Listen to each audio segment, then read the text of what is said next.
What's up, everybody? It is Monday, and we're getting ready to go live here on this Monday. Let's do it. 89 degrees out here in New York City. It's hot out there. Keeping cool on this Monday.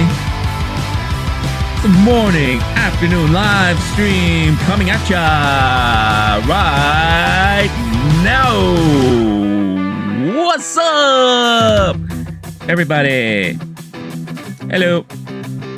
Happy Monday. Good morning, good afternoon, good evening, depending on where you are hailing from today. It's your boy Renee. I'm here on a Monday. It is time to go wild.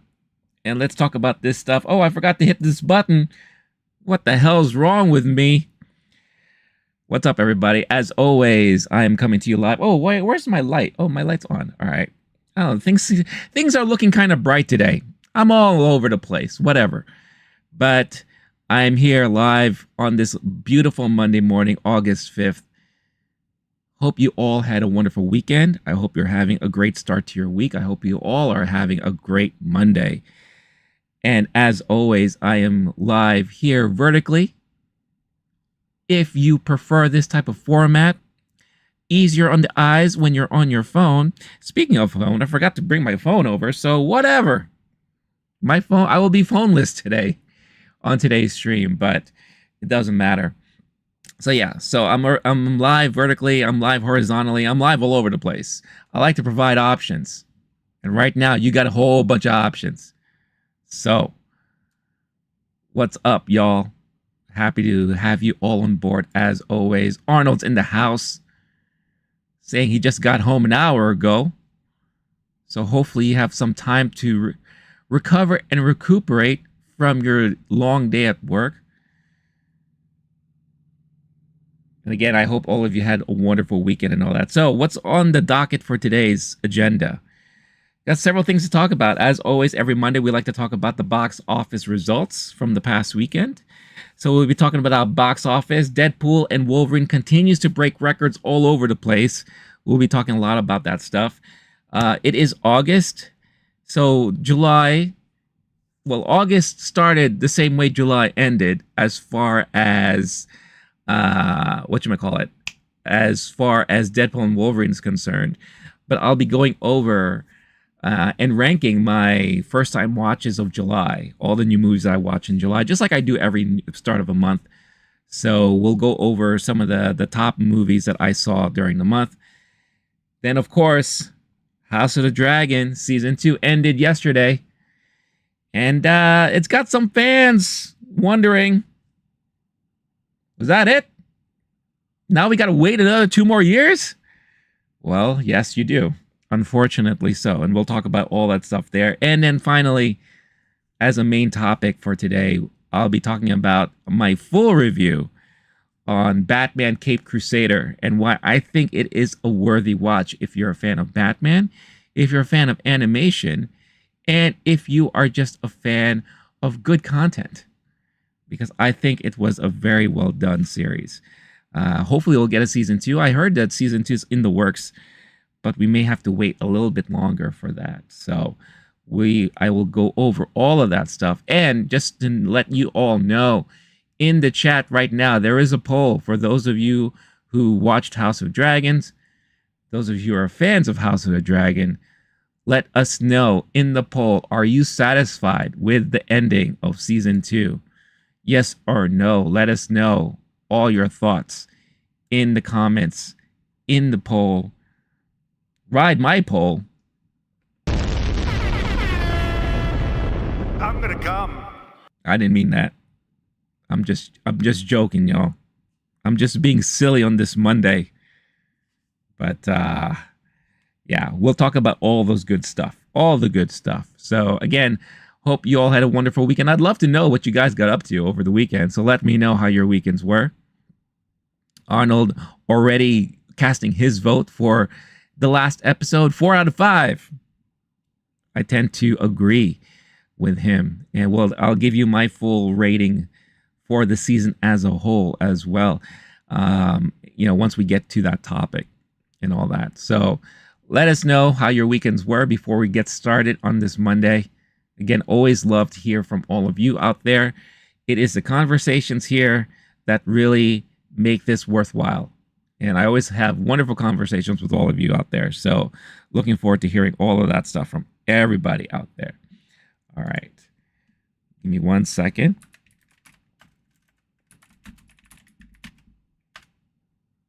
Just wanted to type something out so I could just remind myself on something. My weekend was pretty good. Nothing too crazy. A lot of just stuff I had to do personally. A lot of moving things around. All this kind of stuff I had to do. And it was, I'll be honest, it was really hot. It's been very hot here in New York the last couple of weeks. So anything I can do just to stay out of the heat, keep cool, not move too much, avoid heat exhaustion. That's basically what I was doing over the weekend. We also got a lot of rain. And sometimes the rain helps when it comes to the humidity and the heat, and sometimes it just doesn't.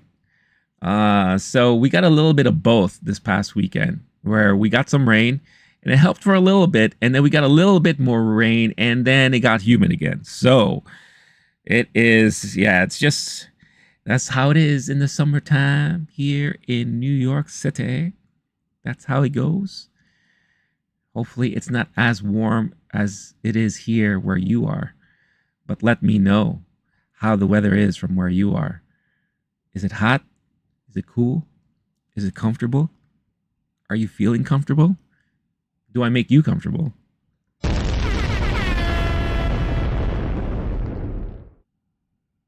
I don't know what I'm talking about at this point. I'm kind of loopy.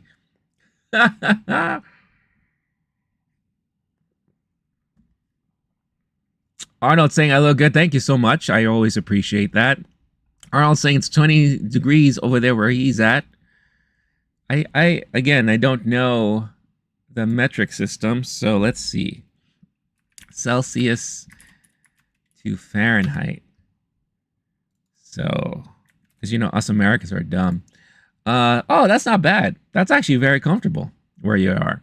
Kevin Davis, what's up, Kevin Davis? Always happy to see you here. HBO needs big hit show besides House of Dragon and The Last of Us. They are struggling right now. I don't know if I would say they're struggling. The one thing I will always say is that I never count HBO out of anything.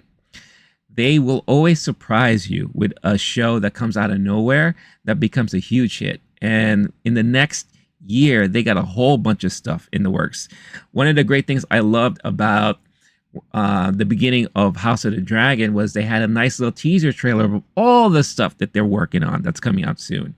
So yes, we do have season 2 of Last of Us coming out, which looks fantastic, by the way. Then we also have the Penguin series that also looks equally amazing. We have the new White Lotus season coming out.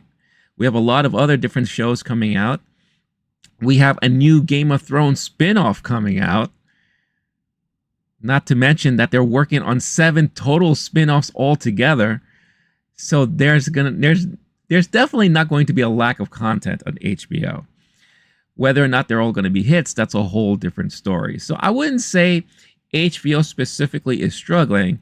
Maybe Warner Brothers Discovery is struggling as an entity, because of various different things. But I think HBO will always be your go-to and must-watch TV on a weekly basis, especially whenever a new series is out. So we'll see what happens. But my concern is that the amount of time we have to wait in between seasons for these shows, and especially with something like House of the Dragon just ending, and ending on such a major cliffhanger, I think, waiting 2 years is very long.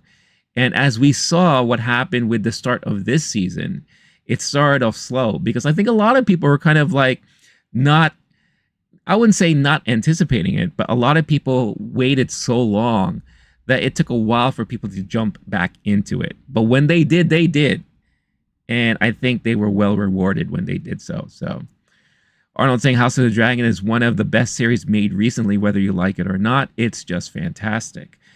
That's good to know. But I will say Arnold is a huge fan of House of the Dragon and Game of Thrones. But I don't disagree. It is a very good series. It is a very good series. And I don't know, this new one that they're coming out with looks very interesting too. I don't think it's definitely gonna be lacking dragons in that case. But I think maybe story-wise, it looks very intriguing to me. So we'll see what happens there. But a lot of good things to look forward to in the next couple of years, especially when it comes to TV. So there's going to be a lot of options for everybody. And like I said, HBO always has something up their sleeves. Just looking at the poll right now, and this is just 4 votes in. Again, there's a poll. Let your voices be heard if you're a big House of the Dragons fan. 50-50 right now out of 4 votes, whether or not the ending of season 2 was satisfying enough for a lot of people. So that's very interesting to see. But I'm not surprised based on the word on the internets, the reactions I've been seeing online about this ending. And I will say that I feel like it was we definitely felt the lack of maybe an additional episode or 2. This season did feel short, and it did feel like it was shortened out of necessity, because again, they're trying to squeeze a lot of content out of one book, right? And I'll read an article that I just saw today, with the creator and the showrunners, and they're expecting to end this series after season 4. Now, again, 4 seasons out of one book, that's a lot to ask for. A lot of people gave Peter Jackson and all those guys a lot of crap about extending The Hobbit into 3 movies, which is kind of crazy, and I think we may be seeing some of the effects here, because you could definitely tell there were moments in this season where they felt they were stretching. It felt fillerish, even in one particular episode. And I would even say in this episode, you felt both great storytelling and then filler. Great storytelling and then filler. It kind of teetered back and forth. So, but again, we'll talk more about that in a little bit. Arnold saying the worst thing that could happen is that one of the main characters, something happens to him because it's such a long time. Well, yeah, that's true, right? You never know what could happen to an actor, someone involved in the production. Especially when you're dealing with kids, because these kids grow up so fast too. I like to bring this up all the time. Stranger Things is a prime example of how waiting too long in between seasons can make something look weird at times when you're watching it. You're expecting to believe that these kids are still not even in high school yet, in the earlier seasons, but yet they look like they're so much older. And, that's one of the things I do fear going into this last season of Stranger Things, where everyone's just going to look like adults, but yet they're all supposed to be in high school. And it's going to throw off a little bit of the allure, a little bit of the imagination, I guess, sort of say. It's gonna be hard for me to be looking at 11 and looking at Dustin and all those guys and say oh yeah, these are high school kids, when they really look like they're in their 20s, maybe pushing 30s. So hopefully we can get this new season soon. But you know, the way HBO works, they tend to take their time with everything. So we'll see what happens. Arnold saying the Thundermans 2. What Thundermans? What is that? I'm not sure I'm familiar with that, but let me know. Kevin Days, if DC Joker Folie Dieu cannot make a profit for Warner Brothers, James Gunn Superman is not going to change anything at all. I wonder why you say that, because even though Joker is a anticipated movie for the year, I don't think they're expecting Joker to bring in such huge, big dollars to their pockets. One thing I will say is don't underestimate James Gunn. He has surprised us multiple times. And leading with Superman, who I think out of the overall DC universe, globally, I'm not just saying like domestically and all that, but in a global scale, Superman is the most recognizable in the DC universe, and the one that I think a lot of people were just waiting and hoping for seeing more content from. So I think, you know, regardless of how good or bad it may be, I think a lot of people are going to end up watching it. Whether it has long legs after that, you know, as we will see when I talk about Deadpool and Wolverine, that's to be said. But that's all about the quality of how good the movie is. And who knows, maybe it can do good or maybe it won't. And if it does flop, if Warner Brothers sees Joker flopping and Superman flopping, well, then that's a whole other problem to have. And they're definitely going to be having a lot of other conversations as to what they should be doing after that, for sure. But we'll see what happens. Arnold saying a superhero series in the first seasons, the kids was so small, and now they are major adults, I guess you're trying to say. Thundermans. Is that a European show? I wonder if that's a European show, Thundermans. Let me know. Or something that maybe is not recent. Maybe it's an older show. Arnold saying, he saw Deadpool and Wolverine yesterday. Arnold, what did you think? I'm dying to hear your thoughts about seeing it for the first time. What I will say is that it looks like, based on the box office, a lot of people decided to see Deadpool and Wolverine for the second time, maybe even for the third time. So let's go into what I like to call the box office breakdown for the weekend, and how Deadpool and Wolverine continues to kill it at the box office there. So moving over to thenumbers.com, as I always do, but Deadpool and Wolverine still number one, pulling in domestically $97 million, even though it was a 54% drop off from the previous week. $97 million for a second week run is outstanding, and probably the best second weekends we've seen in quite some time. So that brings it overall domestically to just shy of $400 million. But here's where the kicker is as we go into further details. Worldwide box office so far as of right now, $824 million.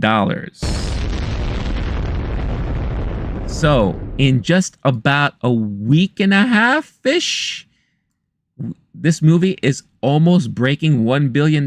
By this weekend, not only will it be worldwide $1 billion, but it has the potential to reach $500 million domestically by this upcoming weekend. And guess what? There's really no major competition for this movie again for another week. Yeah, you got Borderlands coming out this weekend, but guess what? Borderlands may be a few years too late for that franchise, because Borderlands is not even part of the conversation when it comes to gamers right now. Maybe if this was 5, 6, dare I say 10 years ago, when it was still very fresh in everyone's minds, maybe that would be a great time for a movie like that to come out. Regardless of who's in it. You got one of my favorite actresses of all time, Cate Blanchett, in that movie. You have Ariana Greenblatt, you have Kevin Hart, you have Jack Black voicing the Claptrap robot, and you also have Jamie Lee Curtis. But I don't know, this movie for me looks more hokey and campy than anything. Maybe this is like a higher budgeted Uwe Boll type of movie. And I haven't seen it yet, but I will this week, and I will let you know by this Friday what I think about it. But I don't think it's going to pose much of a competition to Deadpool and Wolverine. So we'll see what happens when this weekend comes around. And the only other second movie that could do decently at the box office is Cuckoo, a brand new horror film. But that is so independent, so low budgeted that I don't think it's going to make much of a dent at all this weekend. So we could be seeing, again, Deadpool and Wolverine be number one at the box office at the end of this upcoming weekend, making it 3 weeks in a row it being number one. How much money it'll pull in? Who's to say? We will wait and see. But like I said, Deadpool and Wolverine has broke so many records so far that the Hollywood Reporter here has a recap of all of the records that's broken so far. I think one of the major records that broke this past weekend, that domestically here in the United States, Deadpool and Wolverine is now the number one R-rated movie of all time as far as box office is concerned. It has beat Mel Gibson's The Passion of the Christ in North America. So, I mean, that's a lot to say. Passion of the Christ has been number one as far as like R-rated movies for a very long time. That movie came out such a long time ago. But it's so amazing to see how that happened. So Reynolds finally got to see Wish Come True over the August 2-4 weekend, thanks to Deadpool Wolverine, which has smashed one record after another since it's launched more than a week ago, including stellar midweek business that put its 7-day domestic accumulation at a stunning 298.3 million through Thursday of last week. It continued to make history into its second weekend, while everyone expected the movie to take in 85 million to 95 million in North America. The film actually grabbed another 97 million for a 10-day domestic tally of 395.6 million. Marvel Studios and Disney's Deadpool and Wolverine, directed by Sean Levy, co-starring Hugh Jackman, also continued displaying sharp claws overseas with a foreign total of 428.5 million and 824.1 million globally. No one in Hollywood believed that an R-rated film could play like an all-audience film, but Deadpool and Wolverine has broken the mold, and in terms of its opening, shares rarefied air with some of the biggest franchises in modern times, including Avengers and Star Wars. Here are all the records it's broken so far. 6 biggest domestic opening of all time among any film. So that means, number 1, Avengers Endgame, Spider-Man No Way Home, Avengers Infinity War, Star Wars The Force Awakens, Star Wars Last Jedi, and then now we have Deadpool and Wolverine that beat Jurassic World, The Avengers, Black Panther, and The Lion King, which is the 2019 live-action remake, not the animated movie. It's also the 4th biggest Hollywood superhero opening of all time. The only superhero films that have done better domestically than Deadpool and Wolverine is Avengers Endgame, Spider-Man No Way Home, and Avengers Infinity War. It's also the biggest R-rated opening both domestically and globally. Here's the top 10 domestic openings. As you could see here, Deadpool and Wolverine, Deadpool 1, and Deadpool 2. How nice. Look at that. They own the gamut as far as this chart is concerned. Then, of course, you have It, Joker, Matrix Reloaded, It Chapter 2, Logan, Hangover 2, and 50 Shades of Grey. Biggest July opening of all time domestically. It surpassed The Lion King, the live-action one, Harry Potter and the Deathly Hallows Part 2, Barbie from last year, and The Dark Knight Rises, among other notable tentpoles. Miscellaneous broken records, or boy, is this good news for theaters. The movie scored the biggest domestic opening since Spider-Man No Way Home in December of 2021, or 2.5 years ago. Midweek North American records, Deadpool and Wolverine served up the biggest Monday, Tuesday, Wednesday, and Thursday grosses for an R-rated film, and among the top days ever for July. Second weekend records, Deadpool and Wolverine crossed 300 million threshold domestically in North America on Friday, when it passed up Deadpool 2's lifetime domestic outcome of 318.5 million. And by Sunday, it passed up the entire lifetime runs of the first 2 films, both domestically and globally, after just 2 weeks in theaters. Deadpool's domestic earnings were 363.1 million for a global total of 782.6 worldwide. The second film's worldwide total of 734.5 million. Within spitting distance of becoming the top grossing R-rated film of all time globally and not just in North America. It shot up to number 3 over the weekend after Deadpool and Deadpool 2. Todd Phillips' Joker is presently number 1 at $1.064 billion. So it will take another week or so for Deadpool Wolverine to overtake that film. Bets are on the film to ultimately land $1.2 billion range. Christopher Nolan's Oppenheimer is currently at number 2 globally for an R-rated film with $975.2 million. Second biggest film of 2024 behind sister Pixar division's Inside Out 2. Pixar's movie has grossed $1.56 billion, a record for an animated title. Between summer wins, including Inside Out 2, which is the top animated film of all time, with a running total of $1.56 billion, and Deadpool 3, Disney has become the first studio to cross $3 billion in worldwide ticket sales of this year. Deadpool and Wolverine has also now passed up Jackman's standalone Logan, which grossed $619 million in 2017. Lastly, make no mistake, the Logan part isn't going to ruffle any feathers between Reynolds and Jackman, who are BFFs alongside Levy. Deadpool and Wolverine delivered all 3 the top openings of their career. Look at that. For Ryan Reynolds, Hugh Jackman, and director Sean Levy, this movie has been their biggest success to date of all time. What an amazing accomplishment and what an amazing feat for Deadpool and Wolverine so far. It's just bananas, all the records that it's broken. So right now, in my opinion, Deadpool and Wolverine has no signs of slowing down anytime soon. And like I said, it's because of multiple and repeat viewings. I personally saw the movie for the second time last Thursday, and I'm pretty sure a lot of people are going to be continuing to be watching this, especially since here, for example, and in a lot of states in the United States, it's extremely hot. What's the best way to beat the heat? Go to a movie. And why not go to a movie that's fun, right? Deadpool and Wolverine is that movie, I think, of choice. And like I said, this week has no big competition against it. So I think it's going to continue doing very well through this upcoming weekend. So, all right, let me catch up a little bit on the chat before I continue. Arnold saying, I don't know they are all Americans.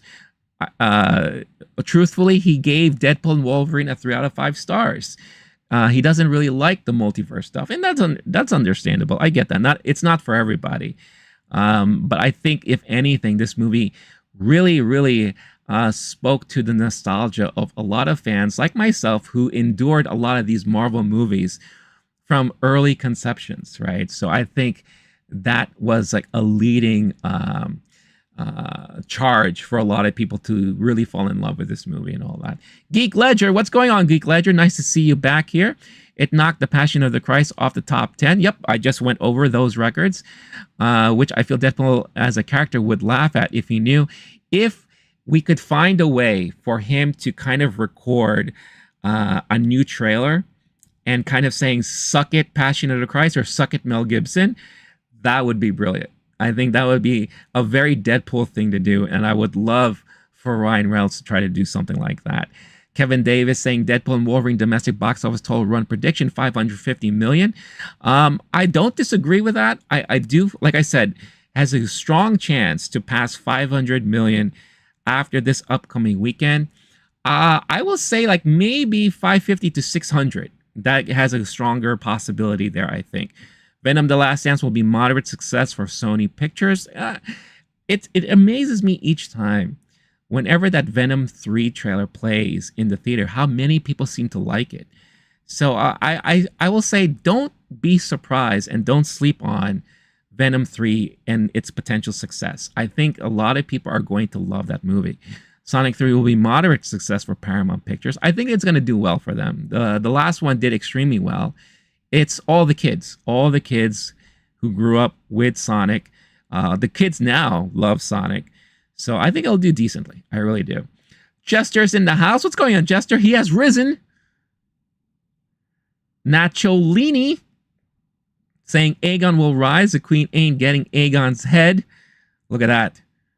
nice to see you here. I don't think I've seen you here before, so nice of you to check out the stream for the first time. Game of Thrones talk, we'll definitely be getting into that in a little bit. So, and again, reminder, one, if you're currently watching, don't forget, hit that like button. Would greatly appreciate it. Everyone here watching will appreciate it too. And two, don't forget, cast your vote in the poll. Are you satisfied with the ending of season 2 of House of the Dragon? Let us know. From what I've been seeing, a lot of people have. It's been mixed, but I won't be surprised if more and more people say that they weren't satisfied. And if they felt like this last season was more of a cock tease. I'm gonna come. So, Geek Ledger saying, I'm surprised that Inside Out has been out for months and it got more money this week than Harold and the Purple Crayon did, which just came out. I'm personally not surprised because, look, I could tell Harold and the Purple Crayon looked terrible just by looking at the trailers. The minute I saw that trailer, I was like, what is happening here? Why do we have an adult Harold? You know, are they doing the whole thing? Well, I'm an adult now and I still do this thing and we're going to play off of a parody and all those things. It just looked terrible to me. And I'm pretty sure when people saw it, they're like, yeah, don't watch this movie. Unlike something like Inside Out 2, which could speak to multiple generations, it's entertaining, it's emotional, it's, you know, important as far as message is concerned. So I am not surprised, but it just shows you again the power of strong storytelling. And I think Harold and the Purple Crayon just ain't that strong, you know, from what it looks like. I don't think I'll ever see it. So I can't judge it personally, and I'm not going to. But just saying, by the look of the trailers, I was just not interested at all, in the slightest. Jester saying, I've been amazed. I recently saw my highest rated movie ever, coming in at solid 9.8 out of 10. Donnie Darko. That is a classic right there, Jester. Did you just watch Donnie Darko for the very first time? That must have been an amazing thing for you to experience. Kevin Davis, I just watched Kingdom of the Planet of the Apes. Pretty good film without Caesar. Oh, absolutely. That I was, what I said when I reviewed that movie is that I was completely pleasantly surprised on how well they did that movie and how it made me look forward to this new version of the story post Caesar. They did a very good job, and again, the key that they did was that they made you care about a lot of these new characters, and I think they did a good job with that, which is very, again, storytelling. That's just how good storytelling can be. Kevin Davis, Moana 2 box office total run prediction, $800 to $1 billion. Moana 2 is going to surprise a lot of people. You know, we're talking about the success of Inside Out 2. I think Moana 2 has the potential to not equal that same success, but to be maybe Disney's second highest grossing animated film of this year. So I think it's going to be a lot of people looking forward to that movie when it comes out. Jester saying, yes, it is the first time they saw Donnie Darko. I mean, also started high school, but isn't as important as Donnie Darko. Donnie Darko is indeed a classic, and I'm so glad you got to see that for the first time. That is definitely one of those movies that everyone who is a fan of movies, and especially when you talk about like kind of like the horror thriller type of genre, that is definitely one of those movies you have to check out. So I'm very glad that you saw it and that you liked it too. Kevin Davis says Mufasa the Lion King office total run predicts is 1.1.3 billion. I think that's way too high for that movie. Even though the last Lion King did decently, I don't think a lot of people are eagerly anticipating this one. So we'll see. I think that's giving it a lot of credit, in my opinion. Geek Ledger saying, I also think Zachary Levi shot himself in the foot by leaning into the political commentary and alienated a lot of families who may have otherwise gone and saw the movie. Like, I stopped being a fan when he started posting vaccine conspiracies. Yeah, look, we saw the same thing happen with Letitia Wright. We saw the same thing happening with, and we're not going to get political here, obviously, but what I always say is, look, everyone is entitled to speaking out their opinions and, showing their support for what they believe in. But when you're a prominent Hollywood actor, actress, someone that is an iconic person that is attached to certain properties, you have to be careful what you say on social media. And I mean, Chris Pratt, someone who doesn't say much of anything, already gets a lot of crap because of his religious views that he doesn't really even share much of online. So even something like that can show you how people can turn on someone in an instant. But for someone like a Zachary Levi, or Zach Levi, as I'm sure his friends call him, the minute you start posting things, that's when it can get worse and worse for you. So, we'll see. It's unfortunate, but I also just think that Harold and the Purple Crayon may be a terrible movie. But again, how am I supposed to know? I've never seen it, nor will I ever. So I'm just going to say that right there. Jester saying, I say $100 million opening weekend, but it's just gonna fall and ultimately meet ends around $300 million for Mufasa. So that is Jester's guess on Mufasa's theatrical run. That sounds a little bit more realistic to me personally. Again, when I saw The Lion King in 2019, I actually fell asleep during it because for me, it was, one, too much beat for beat the same movie as the animated film. But two, it's hard to show emotion on such realistic looking animals. It can't happen. I thought what they should have done, they should have gone a little bit cartoony with maybe a little animated, when it comes to emotions and reactions. Also, some of the voice acting felt flat. Beyonce. And it just was not, I don't know, I just didn't get the impact like I got when I saw the original animated film. And I thought it was kind of boring, to be honest with you. I thought it was like a missed opportunity all around. That's just me. So I think a lot of people who may have felt that way, like I did, may be going into Mufasa, even if they are planning to see it or not, and may be hesitant, kind of like I am. But we'll see what happens. We've been surprised before. But let's continue on with the box office outcomes here. In number 2, we have Twisters pulling in $22.8 million domestically so far, almost hitting $200 million domestically, internationally, and globally. Worldwide box office, 200 at 300 to 350 worldwide, which is not going to be bad. That's actually going to be a big win for Twisters and Universal, because for bringing back something from 35 years ago, I mean, that is a long time. And I think right now, 30 plus years ago, I'm 35 might be too much, but an older franchise to do this well, I think it speaks volumes. So I think they did a good job there. The new movie that came out this past weekend is in third place, and that is Trap, M. Night Shyamalan's Trap from Warner Brothers, $15.4 million domestically. Not very big overall. Globally, worldwide, $20 million. I think it hasn't really fully opened in other territories just yet.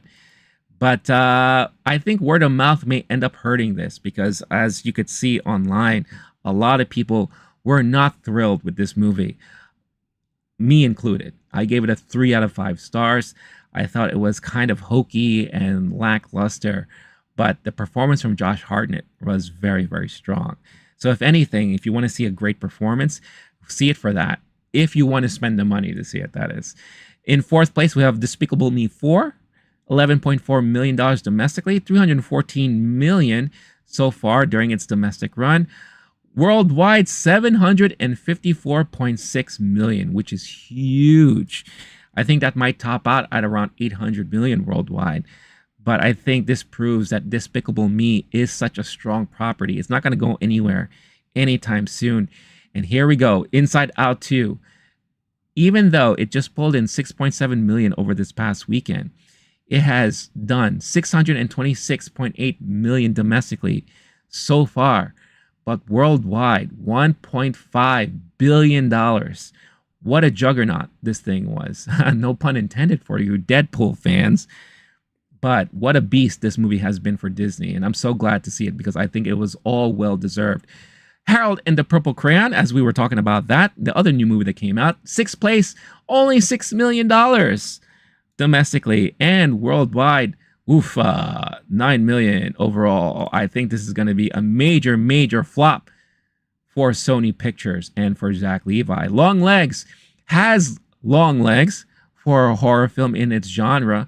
4.1 million domestically, 66.9 million so far domestically. Worldwide tally, 79.7 million. This is a huge success for this movie and for Neon, which is well deserved because it was a very well done movie.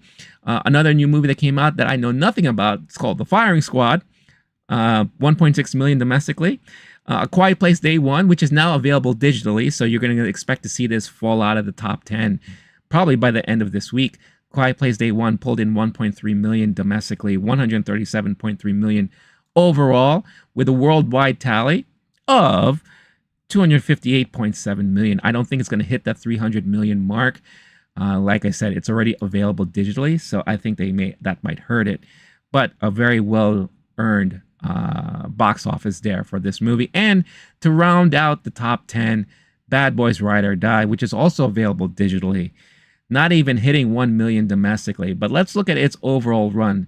192.9 million domestically with a worldwide total of 398 million. I'm pretty sure it's going to end up hitting that $400 million mark globally, which is a major success for Bad Boys Ride or Die there. Will we get it again? Will we get another one? Who knows? Time will tell. But that is your weekend box office breakdown. So, any surprises to anyone here? Let me know in the comments. Jester saying, I didn't even see Lion King in 2019. I saw Pumbaa in the trailer and immediately thought, hell no, and watched the 1994 version. I think you saved yourself some time and money by doing that because you basically saw the movie already. Keith Davis, Broadway crowd will go see Universal's Wicked at the theaters. Absolutely. I think that movie will do well for itself because of the huge fan base of the musical. And I think a lot of people really love to see that. So far in the poll, 50-50 right now on the horizontal stream about House of the Dragon Season 2's ending, about it being satisfying or not. 6 votes so far on the vertical stream. 67% says no, it's not satisfying. 33% saying yes. Cast your vote. Let us know what you thought about the ending of Season 2 House of the Dragon. And of course, as always, hit that like button. Por favor. Thank you very much. Thank you very much. All right.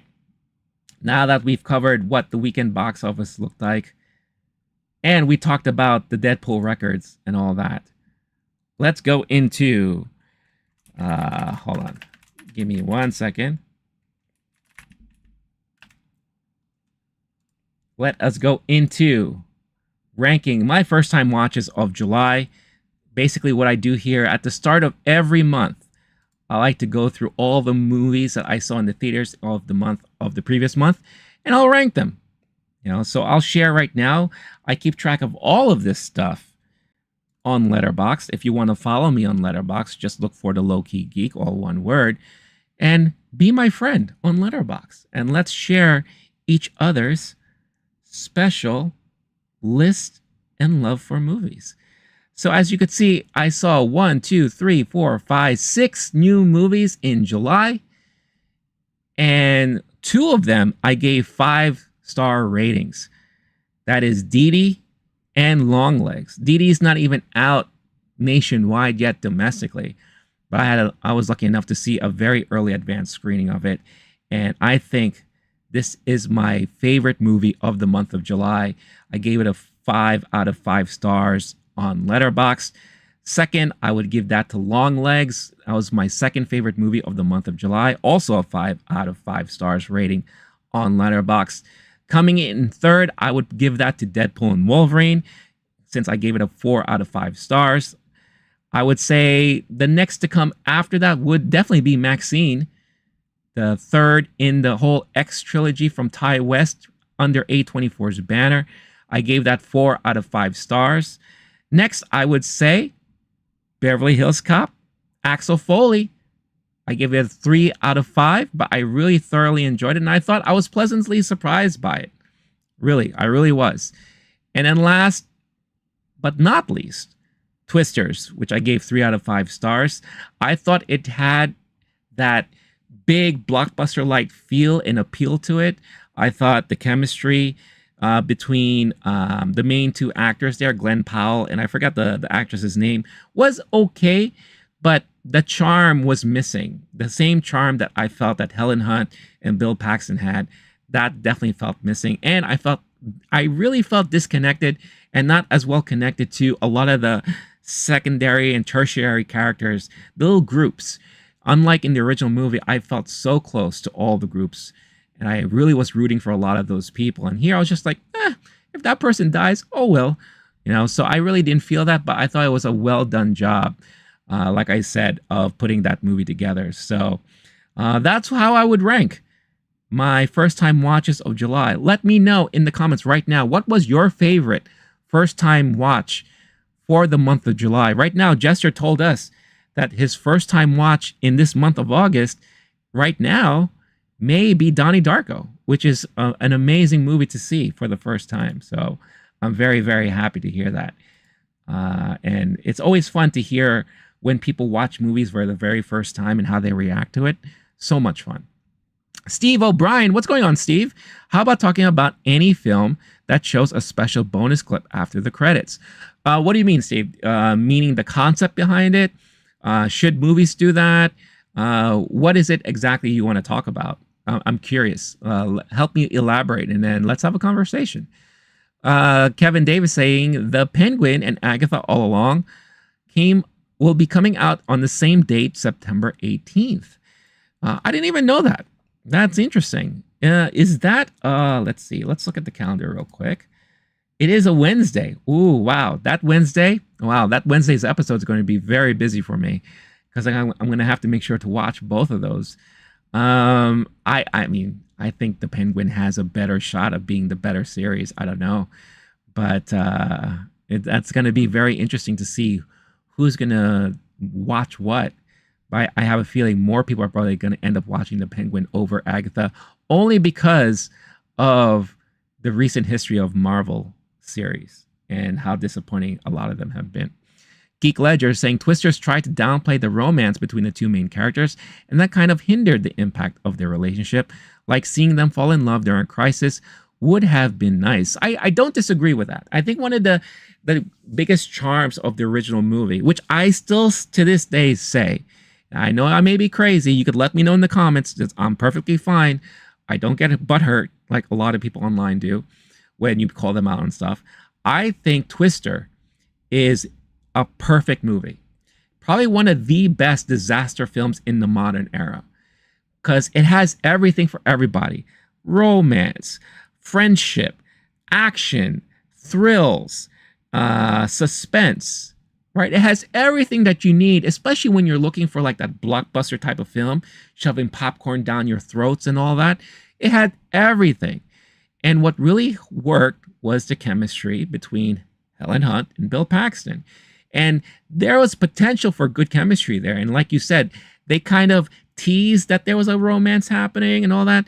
The biggest thing, outcome out of all of this is that, and if you looked online, you saw that they did film an ending where they did kiss at the end, but it was Spielberg that said, leave that out.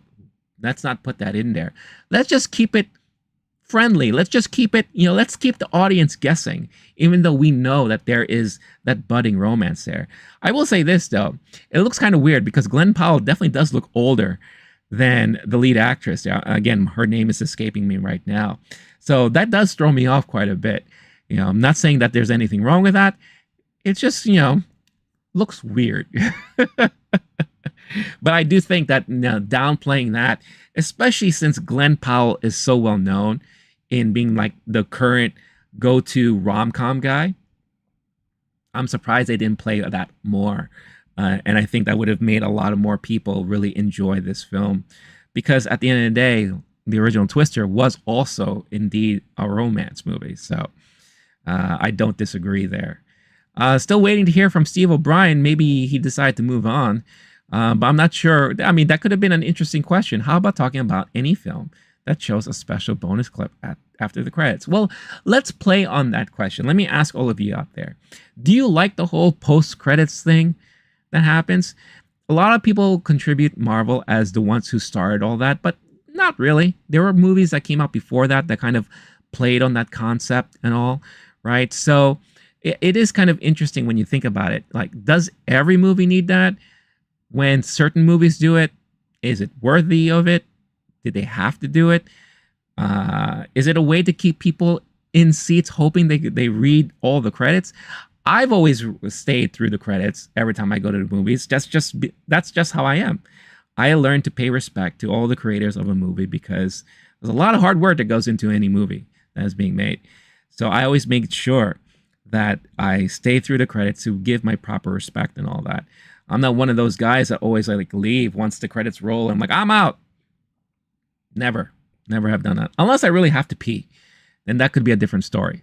And I begrudgingly leave the theater having to do that. But that's just me. Geek Ledger, I've always been fascinated by the concept of love under pressure, like seeing a person you otherwise never would have fallen for in that kind of situation. Works a certain magic emotion-wise. I think it's just a great kind of, at this point, it's a great storytelling trope, especially in movies, where you always, and it's not just even like love interest, it's friends too, right?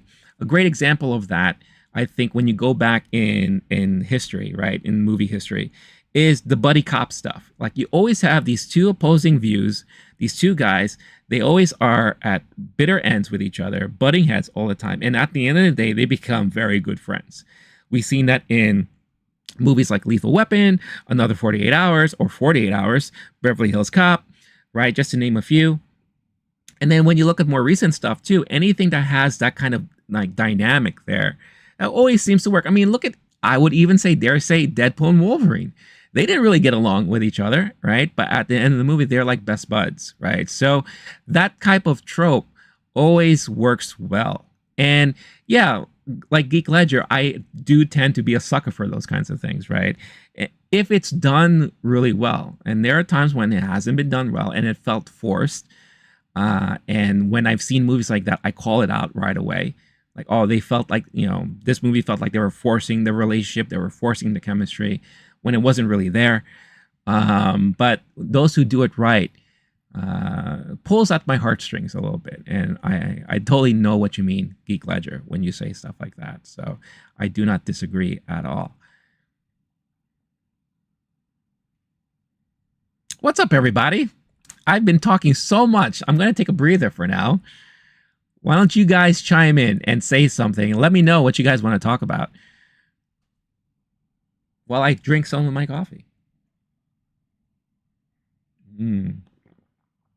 Also, just so anyone knows, if you are waiting to talk about House of the Dragon, that is the next topic we're going to be talking about, and we'll move into that topic in about 5 minutes.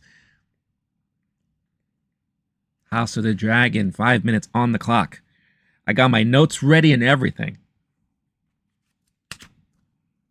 And then after that, we'll be talking about my thoughts and feelings on Batman Caped Crusader.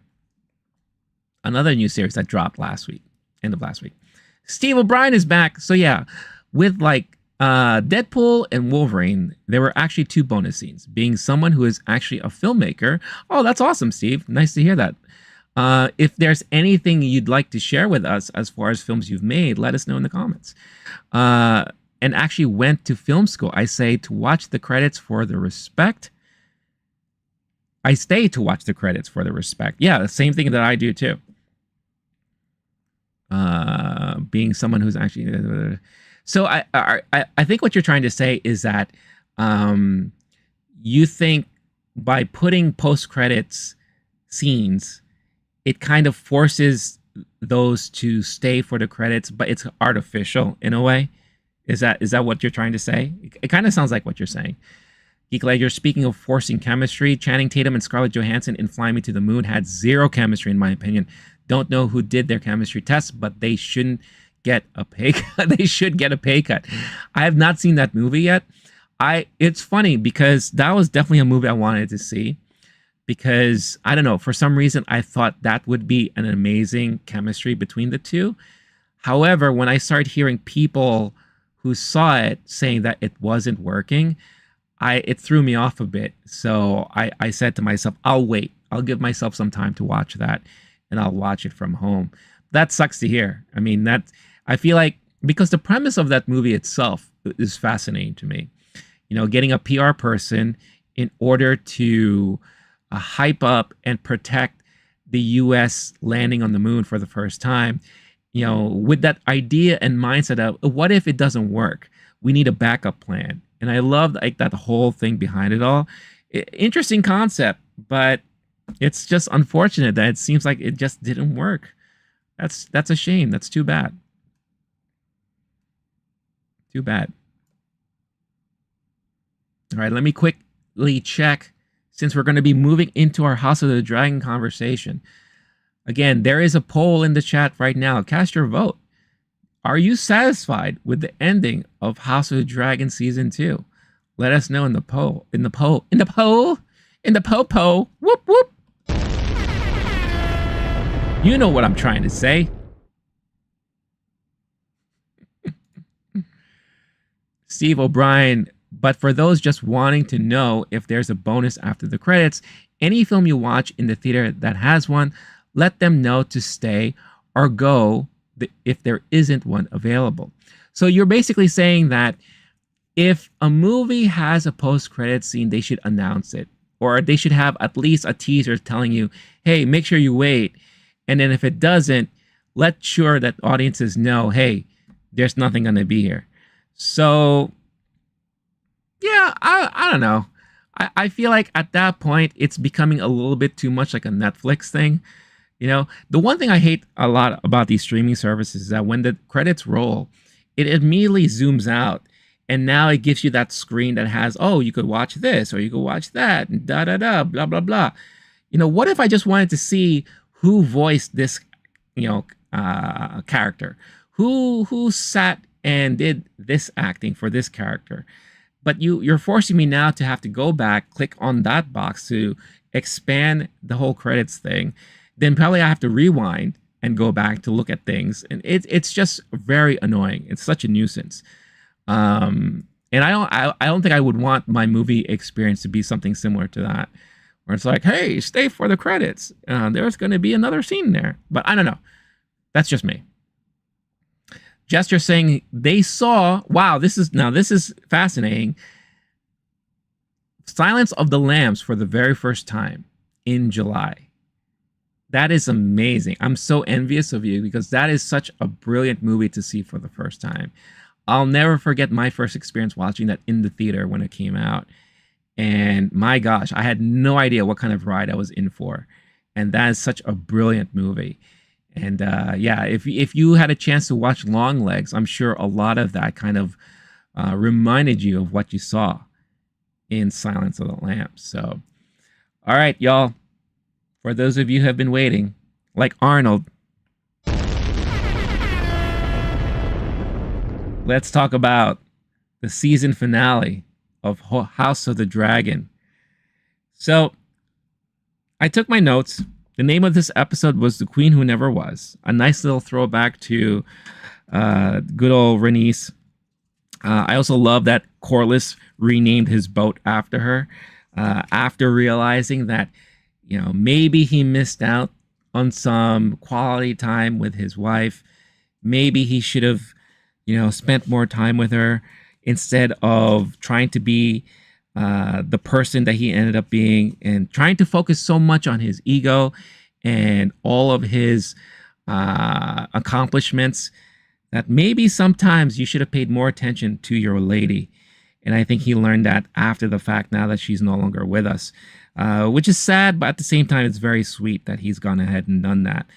But let me talk about this episode as a whole. And again, this will be not only a conversation about the episode, but as this season, the 8-episode season that we got. This season had a lot of great build-up and setup for a lot of stuff that we saw within the season, but I'm sure a lot of things that we're going to be ending up seeing in seasons 3 and seasons 4. later on down the line. But I think what is the weirdest thing here is that with this final episode, this is the first time I felt cheated. Not, don't take this out of context. I feel cheated not in an extremely bad way, but cheated because I kind of wanted a little bit more. I wanted there to be a little bit more of an oomph at the end of the season. And I felt like even, the season ended in a pretty dire situation. Everyone's getting themselves ready for war. Everyone's getting ready for their part and what they play as their part in this big war, this family war, this civil war in a way, right? That's going to affect all of Westeros. I was hoping for a little bit more of an oomph, right? Look at other movies or series that left yourself in a cliffhanger with that same impact. I always like to bring up Empire Strikes Back, that ends in such a down note, but you have that oomph, that little hopefulness, that little glimpse of, you know what? I can't wait for the next one to come out because there's something to look forward to. Here, again, I'm speaking for people who've never read the books, right? This felt a little bit more like, wait a minute, we're ending it here? That's it? I mean, it was a very strong episode. And if I were to rank this episode, I would give it a 4 out of 5 stars, right? If I were to rate it, I should say. Because there was a lot of great performances in this episode, a lot of Emmy moments, and I will get to that in a minute, But there was also a lot of buildup and setup. And unfortunately, we just didn't get that final oomph that we got, And I could see why there are a lot of people who are disappointed with the way this season ended. But the season as a whole was very strong. Very, very strong. And I would rank the whole season. I'll rate it. Sorry, I keep saying rank. I have rank on the brain. But I would rate the season a 4 out of 5 stars. Very strong season. We got a lot of things here. We got a lot of character building moments. And we definitely got a lot of momentum and a lot of setup for what's to come in season 3. I think season 3 is going to be batshit bananas because it's going to be war. And I'm sure season 4 is going to be the after effects of all that. That's my guess. But I also think these are some of the bad side effects of elongating a story that is not that long to begin with. You would think with 4 seasons that they're planning to do that they're basing all of this off of like 3 or 4 books, when in reality, it's just one book they're pulling all of this content out of, right? So it's a little weird, and I get to see the side effects and how it affects people afterwards. But at the end of the day, we got a lot of great stuff here in this episode, and I'll go through little by little here of some of the things that I've noticed and that I jotted down in my notes while I was watching the episode. Let's start off with the tapestry, because again, the tapestry tells a lot of things, and I love that the main change for the tapestry at the beginning of this episode is that you did see the Dance of the Dragons in tapestry form. You saw Vhagar was center focus and all the other dragons surrounding him, right? And I love how it kind of ended when you look at it panning out to the throne itself. Normally we used to see trails of blood or trails of black ink. Here we didn't see anything, but we saw a little outline of another dragon, which will be revealed a little bit later in this episode. But there is this other dragon that's going to come out of nowhere. And if, Arnold and I have anything to say about it, good old Cannibal looks like he's going to be making himself very well known in the next season. I did love that we got to see, and I loved and hated this moment too. So you had this Lannister guy speaking to the Triarchy, which, a group of pirates, I believe there are 3 pirate factions who kind of rule one side of the Riverlands because they need someone to go up against Corlys's ships, right, and all that. And it was a weird thing because it was like he's trying to convince them to side with him, but they're like, well, give us the stepstones. And again, they bring up the whole stepstones things, which is like a big thing. But then they're like, well, we'll give you our ships, but you have to, be good, and you have to get the approval for this person, Lohan, right? Who is like this very rambunctious female captain, who is a little bit off-keter, who's a little bit awkward, who's a little bit out there.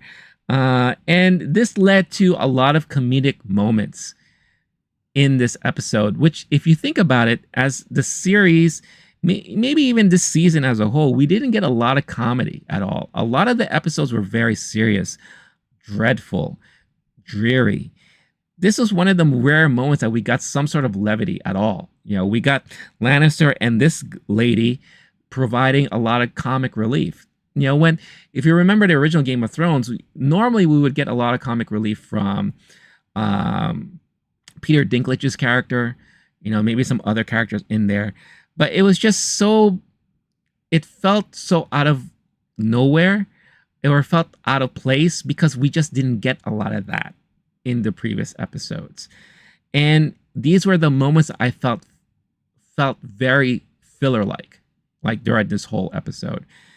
Because not only did we have their first time meeting, but then we had them duking it out, trying to best one another, he's trying to prove himself to her, right? So they have a mud fight, and then they have a dinner, and he's supposed to sing and impress her, and then she gets really turned on by him. He's like, I want you to impregnate all my wives. And he's like, well, how many wives do you have? So it was very funny. But in my opinion, it didn't feel like it kind of pushed the needle as far as storytelling within this series and within this episode. But that's just my opinion. That's just how I felt. Arnold's saying the scene, it felt like something out of Curse of the Caribbean. Yeah, it felt very Pirates of the Caribbean for sure. And then we get to see Aemond. And Aemond is a little bitch right now, because he is so pissed off and so upset that good old Queen Rhaenyra, the rightful queen, has all of these dragons and sullied the bloodline of the Targaryens by getting all of these bastards together to form her army. And he's just really pissed off that he's like, you know what? Fuck this. I'm just going to burn down this little town. He goes down and burns down Sharp Point. And he's just taking out all of his angers and frustration out in such a bad way. And then later on, we also get to see him, take out his frustrations to his sister, to his mom, and which led to some of the best dialogues in the season and in this episode. But before that, we get to see Aegon looking better. And it's interesting because you can kind of see how much we're progressing timeline-wise. Because Aegon is looking like his hair's fully back. Even though he is badly deformed on the one side of the face, he's looking better. He's moving a little bit better. But Larys is like, hey, man, we need to get the hell out of here, because war's coming. And if we are to secure your part of this throne in this story, we need to get you out of here. Because if we don't, one, Aemon's probably going to kill you. Or two, you're going to end up probably dying during this war anyway, because nothing's good going to be happening here in King's Landing, right? And Aegon had a great line in which he said, what was the point in all of this? When he gets to find out that Queen Rhaenyra has all of these new dragons, which he couldn't believe. But when he heard that Aemon reacted so poorly to it, he's like, well, what was the point in all of this? If it looks like she's going to outdo us, then why was there so much focus on what we were doing? It's like all for naught, right? But regardless, he has still yet a role to play, and Larys is going to make sure that he's going to play that role. And he kind of enticed him. If you leave now, wait for these two to duke it out, ruin all of Westeros, and you'll be the person to come back to bring everything back into fruition, to bring everything back to glory. You'll be the saving grace of the kingdom. And he's like, hey, I like the sound of that. You may be onto something there, One Leg. And then, yeah, and you could see there were moments where Aegon was trying to come up with strategy, and Larys was like, look, just stop talking. Just listen to what I got to do, and then all that. Then we go to Jace. Jace, who is a bastard himself, feels like he's going to be looked over because of these two new bastards that have formed and joined the family there. He's giving them a lot of crap, kind of like, oh, you're the new kids. But at the same time, Ulf is like an idiot. Ulf just doesn't give a shit. He's sitting in the council room. He's sitting at the head of the dinner table. He's requesting for this and requesting for that. He just has no decorum whatsoever. And I think that's really funny. I think this will come into play much later on, especially if they don't respect Rhaenyra the way they should. Because, here they are, bastards. They're not like pure Targaryen bloodlines, but yet they can own dragons. That means who needs who more than the other, right? And I think that may come into play later on. I also love the conversation that Rhaenyra had with Corlys as he's getting his ships ready. And basically he's forcing us, like, you got to take action now. We got all the pieces all together. You got the Lannisters moving in. You got everyone. I'm sure you got freaking Aemon getting ready and doing what he has to do. Now's the time to strike, and you got to do it now. So getting all that stuff together. I also love you get to see Broom from Rhaenyra's council meet up with Daemon. And I love it when they're near the tree and you hear the whispers of traitor. Because look what happened, right? He's basically saying that he's willing to drop his allegiance for Rhaenyra to go for good old Daemon and be allegiant to him. And then we get to see, obviously, Aemon's constant rage causing all this harm to the common folk. You have Alicent, who's plotting to leave King's Landing and take her daughter with her. Then this is where you get the confrontation between Aemon, Alicent, and Helena, which I thought was very telling of what's going on. Aemon never grew up. That's the thing. He never grew up. He's still that little kid that everyone keeps bullying and poking on and making fun of. And as an adult, with the kind of quote-unquote power that he has, he's, kind of stabbing back in such violent and dangerous ways that he has no idea what the consequences are going to be like. And now he's trying to force his sister to team up with him, and for her to ride her dragon Dreamfire and to join battle. And she's like, no, I don't want to do that. I'm not going to burn people. It's like, well, it is your birth-given right to be a dragon rider and do all these things. And I love how Alicent kept saying, this can't be done like this, not like this, not like this. And you saw so much emotion from his acting. And this whole scene was so well done and so brilliant. I really, really love this moment because you could see the desperation. You could see Alicent in just trying so hard to be the mom to these kids when Aemon is already far gone. There's no controlling this guy anymore. So the least she could do is protect her own daughter, right? So it's so crazy. It's so crazy. Arnold, real quick. His sister don't want to ride Dreamfire. Yep. Scene where he said the name of the ship was so emotional. That was very emotional. That was like one of my favorite moments when Corlys said, hey, by the way, I renamed my ship. The Queen, it never was. It's like, again, it's like, even though it's so late, he's still trying to give tribute to his wife. And he realized that this is something that he should have always done for a very long time that he hadn't done before. So I really, really love that. Then we get a moment with Sir Christian Cole being very distraught, very depressed.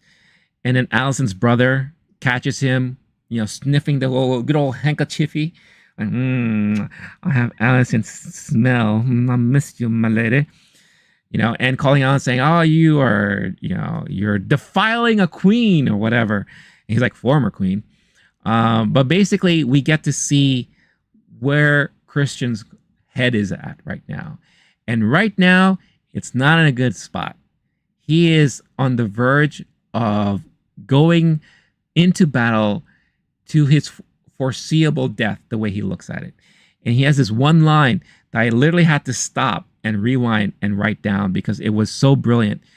It says, The dragons dance, and men are like dust under their feet.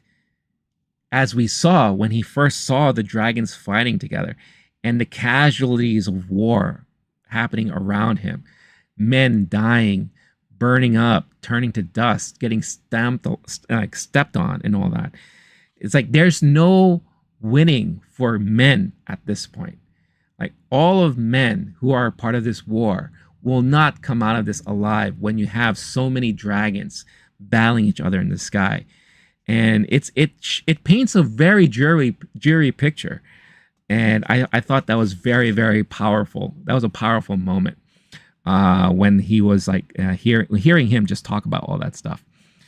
Let's see. What else did I write down here? We see more and more Jace is just very upset about the new writers. Again, because he is a bastard too. He has this chip on his shoulder, and he just doesn't want to be overlooked. What if these two new guys who are bastards do better than he is? He doesn't want to be overlooked, and he doesn't want to lose that rightful heir to the throne after Queen Rhaenyra. The dinner scene is pretty funny and pretty telling on like the personalities in there. Ulf, I think, is going to be a standout moving forward. And then this is around the same time that she's being informed that Daemon has massed an army, and he may be a reckon. He may be someone to look to be careful with. So Rhaenyra gets good old Adam to ride their dragons over to Harrenhal to confront him. But before that, and this was where, this was like a really great part of the show, where you have Alice who brings Daemon to the tree. And we see the children of the forest running around. So you do know that she is working with the children of the forest there, which is, again, nice callback to Game of Thrones. But it's his vision that is an amazing callback to Game of Thrones. He sees the future. And what does he see? He sees the fall of the Targaryens. He sees the rise of the White Walkers, right?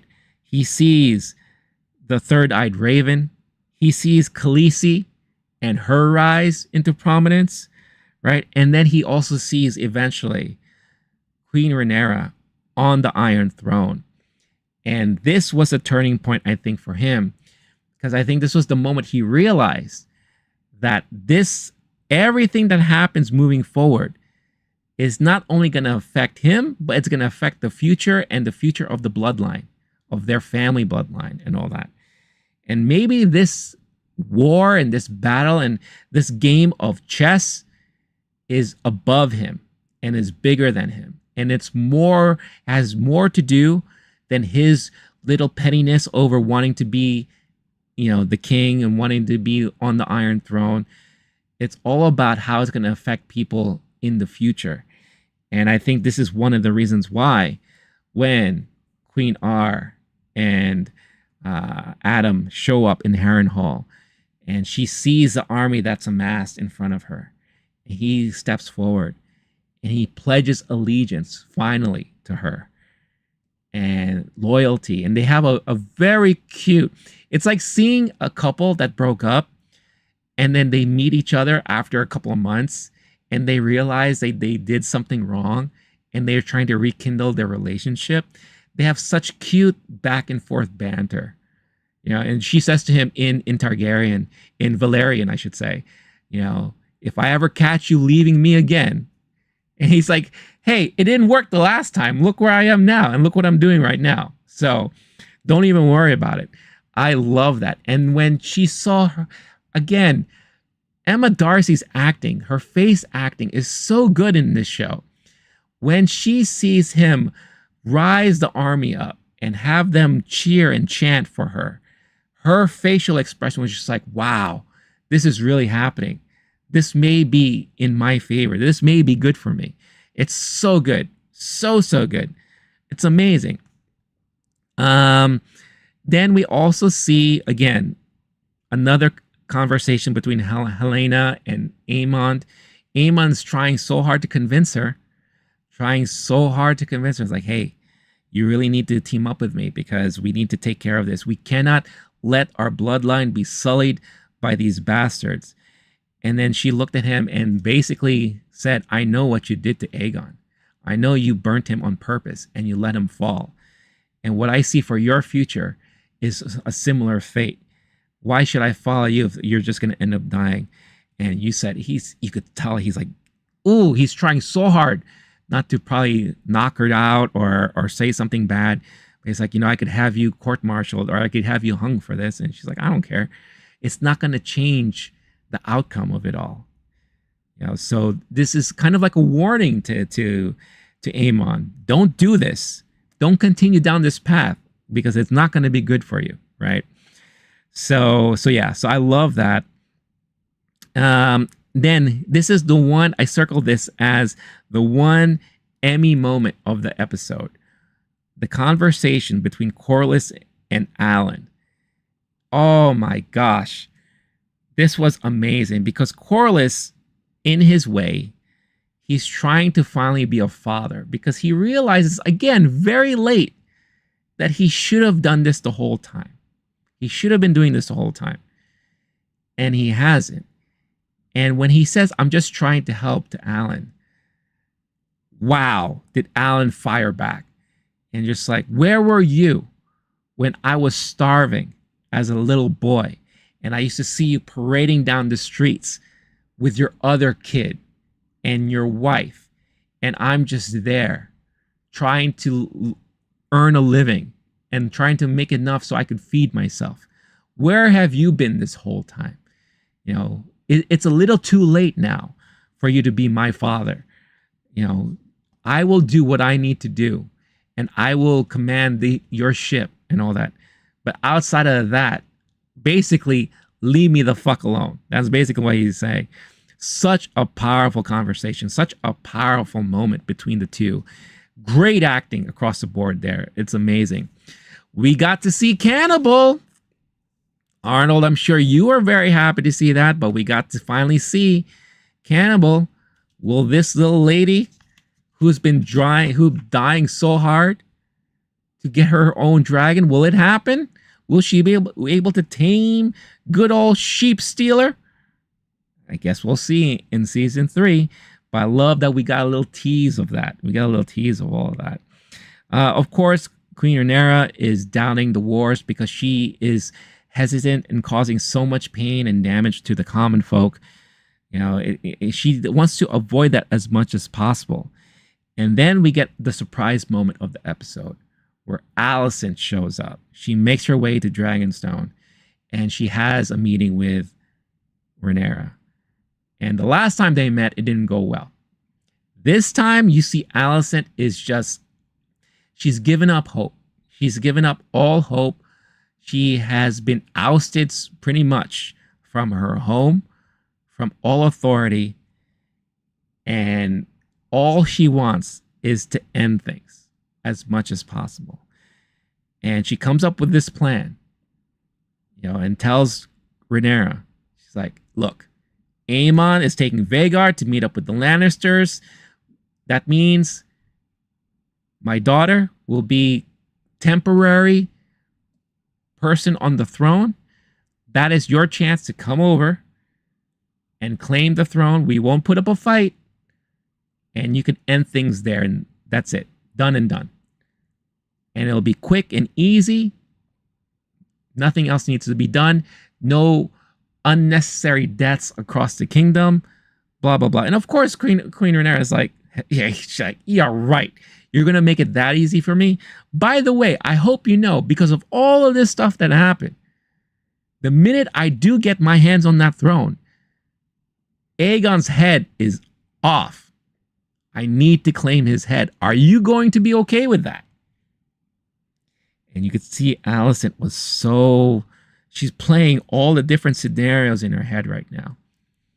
And she just looks at her and just nods her head. She's basically giving in and just like, yeah, this needs to happen. I don't want this to happen, but there's no other way. And we need to make this happen quick. So that was an amazing scene. let's see. I was writing so many moments during this. It was just amazing. Let's see. And yes, Allison agrees. Amazing emotion and performance by the two. That's one thing I wrote down, because this was a great. This may very well be the last time they see each other. Who knows? Because as we saw, as the episode is ending, and everyone, you could see everyone's gearing up for war, right? You got the bastards suiting up. You got Aemon getting ready to go to where he has to go and meet up with the Lannisters. You have good old Aegon hanging out in a carriage with Larys as they're escaping King's Landing, getting out of Dodge, right? And then you have Alicent looking out into the sunset in the distance as she's contemplating. She still wants to leave it all, right? And it's going to be an amazing season 3. And again, we get to see Cannibal. But the most surprising thing we saw was Otto Hightower. He looks like he's being held captive somewhere. But by who and where, we don't know. Could this lead to a major storyline in season 3?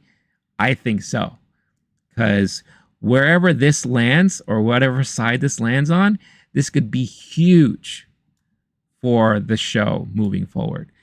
And it was really interesting that they gave us a little glimpse of him, because for the whole time, and the reason why Alicent feels so out of it and feels that she needs to kind of give up is because, you know, where's her father? She can't find him. No one can find him. And that was the last person that will ever have her back for anything. And he's being held captive somewhere in a cage. By who? Again, we don't know. And we have a cut to black moment, and that's it. That's the end of your season, everybody. And whether you found it satisfying or not, that's up to you. I do agree, though, and I do understand that it left us in a way that, you know, we wanted more. You know, we're a little selfish. You know, we got so much already this season. Maybe we just wanted a little bit tad more, right? And I think that's one of the things that this thing suffered from. It's because last season it was 10 episodes. This season's 8 episodes, and it felt like we were missing just at least one more key episode to get us super excited on things, instead of leaving it in such a like a mysterious down note that was kind of weak in a way. But I understand why people. But I liked it. Like I said, I give it a 4 out of 5 stars. The episode and the series as a whole, I give a 4 out of 5. I think season 1, I would have given that a 5 out of 5 if I was rating things back then. But very, very strong season. I think it could have been stronger, but I think it did enough to get our appetites wet for season 3.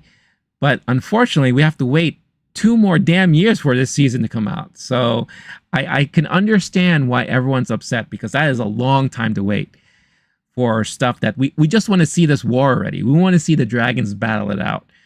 And I don't blame people. So yeah, so I'm curious. Let me know your thoughts in the comments on what you thought of this season. Again, there is a poll. Yes or no, was season 2's ending satisfying? And I think right now a lot of people are saying no. And again, I understand it completely understand it. All right, let me get back to some of the chats. Arnold saying, do we really wait 2 years to know how it all ends? Unfortunately, we do. Steve saying, I haven't seen the show. Can you give me a reason to watch it? I also haven't seen Game of Thrones. Steve continues to say, I'm a bit apprehensive, as I had heard so many people say they were so pissed and disappointed at the ending and how they did injustice to the series. I'm sure you're referring to Game of Thrones there. And Arnold is giving his 2 cents about the series as a whole. It's hard for me to say, Steve, because again, I don't know what your tastes are. I don't know what kind of things that you like. But I will say this. This is not Game of Thrones. House of the Dragon is not your typical fantasy kind of storyline. It's not your typical like sand and sandal type of show. It's very different. It's very different from Lord of the Rings. It's very mature, very adult. There's a lot of backstabbing, intricacies, politics. There's a lot of supernatural stuff in there from time to time, and there's a lot of family drama. So it is probably the best way I could describe it. It is a fantasy soap opera. Fantasy as far as like King Arthurian type of fantasy. I think it's very well done. I think it is some of the best writing as far as shows are concerned. Now, for Game of Thrones, I enjoyed all the seasons, even though I do agree that the last season was a little bit lackluster. But I never read the books, so I have nothing to compare any of this stuff on. I still, for the most part, enjoyed everything. And I think those who were disappointed are people who are major fans of the book, because what happened is that in Game of Thrones, they ran out of book. So the creators had to kind of create their own ways forward for the last 2 or 3 seasons, I think, because they ran out of books. George R.R. Martin still hasn't completed the series yet. He's still in the middle of writing stuff. So I think that's why a lot of people were disappointed, because there was expectations being had. There was stuff that was kind of veered away from the books, and people who would think like, oh, George wouldn't have written it this way, blah, blah, blah, this and that. For House of the Dragon, it's all of this is based off of one book. Again, I never read the books, but I think right now it's been very loyal so much so far, with some changes here and there that doesn't really affect things overall. But it does still continue the intrigue that Game of Thrones have, in my opinion. So it's all up to you. If that sounds like something that you find fascinating, or if it's something that you've always thought, you know, I'm curious about this, but I'm a little scared because of what people say, give the first season a chance. What I always do with any series that I come across, I give it the 3-episode test. If after 3 episodes I'm fully locked in, then I'm going to watch the rest of it. If after 3 I'm not, I'm probably never going to go back to it. You know, and I think with Game of Thrones, you may get locked in even after the first episode. Because another thing that they love doing in this show, whether it's Game of Thrones or House of the Dragons, they subvert expectations. What you think is going to happen may not always be the thing that happens. You know, so they love to kind of throw a lot of monkey wrenches. They love to throw a lot of wild pitches at you. And for the most part, it works. Mostly. You know, and then sometimes it doesn't. But that's all up to you and how you take it and all that. So that's what I'll say about the shows. And it's really up to you as to if you want to see it or not. Arnold's saying, why are you so sure we're going to see Cannibal? See, Arnold loves to play with me, because he knows that I know that he's read the books, and he knows that I know that he knows what's happening. So he loves to play with me, and he loves to tease me. He likes to kind of like bait me into saying things. I'm just basing things off of what I'm seeing on the show. You know, in my mind, it makes sense that what an amazing twist for someone who hasn't been able to get an ownership of a dragon, to get one of the wildest dragons out there to be hers. I just think that would just, in storytelling, that would be fantastic. That would be amazing. You know, if I was a writer, I would do stuff like that. That's how I would create intrigue and fascination and big surprises. You know, that's what I love to see. And if it doesn't happen, then I'm sure something else will happen, right? And something else will become about. But think of it this way. Could you imagine, again, let's say we're deep in the battle, we're deep in the war, and the dragons are fighting off Vagar and they're losing. For whatever reason, they're losing, right? Maybe Aemon has help from somewhere, or whatever the case is.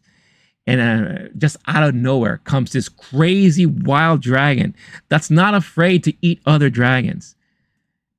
Comes into battle to help clean up and help out the cause. How amazing would that be? It's going to be like one of those like rah moments that you will get from a show. One of those like red wedding type of moments, you know? So that's just what again, it's all speculation. You know, at the end of the day, that's what we do a lot of. We speculate, we anticipate, and we see what happens. You know, just like you say, you will see. And yeah, I will see when season 3 happens in 2 years.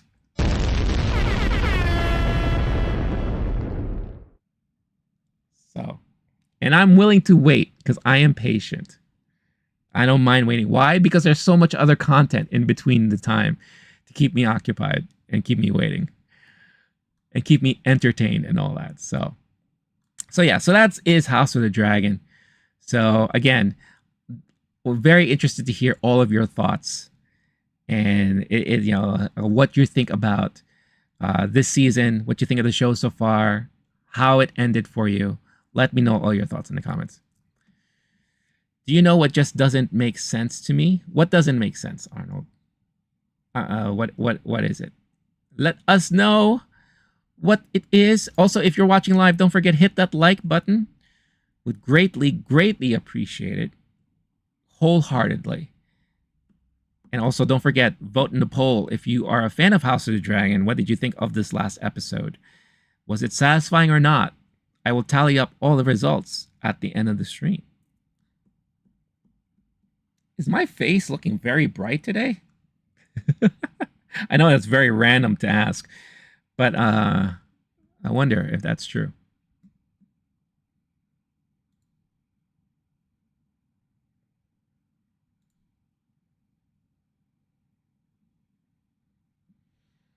Just taking a breather, catching up on comments and all that. So definitely throw your comments in there. Let us know what you think about everything I talked about so far today.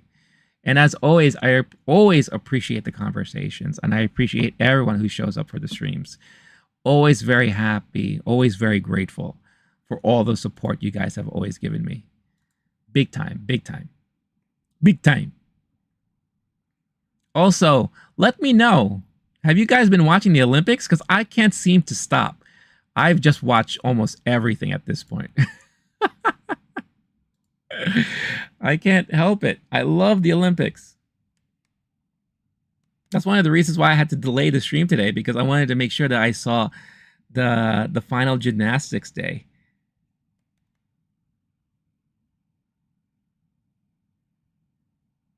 A lot of great stuff. I love watching badminton and table tennis. It's so thrilling and exciting for me.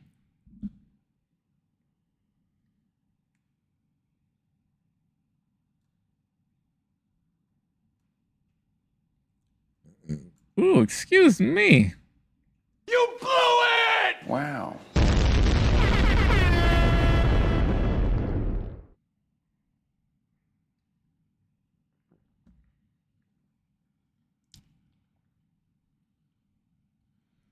Arnold, still waiting for your comment.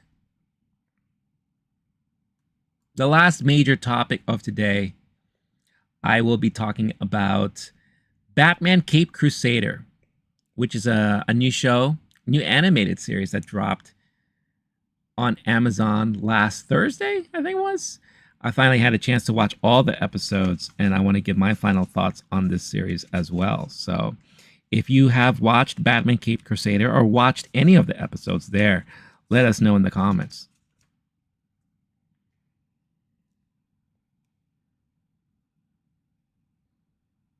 Arnold saying, why don't they build 200 of these huge crossbows in a row and shoot them at the same moment? That could get 5 dragons out of the sky at once. The reason why they can't do that is because that would end the war so fast that there's no more story to tell.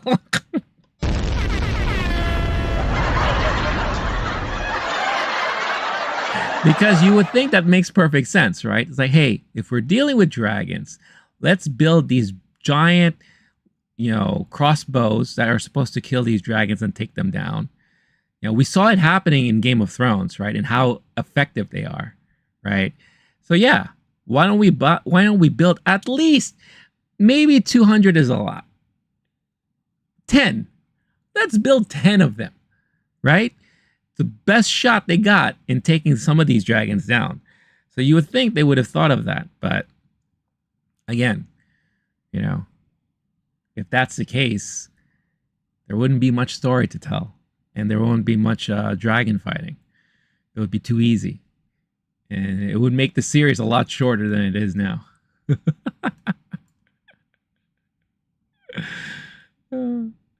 But yeah, if this was the real army like today, oh, you could expect them to have like 500 of those things ready, locked and loaded, just to take them dragons out, for sure.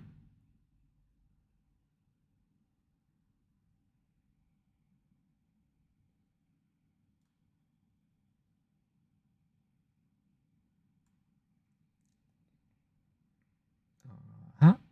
Ba-da-ba-da-ba-ba-boo-da. Do-do-do-do-do.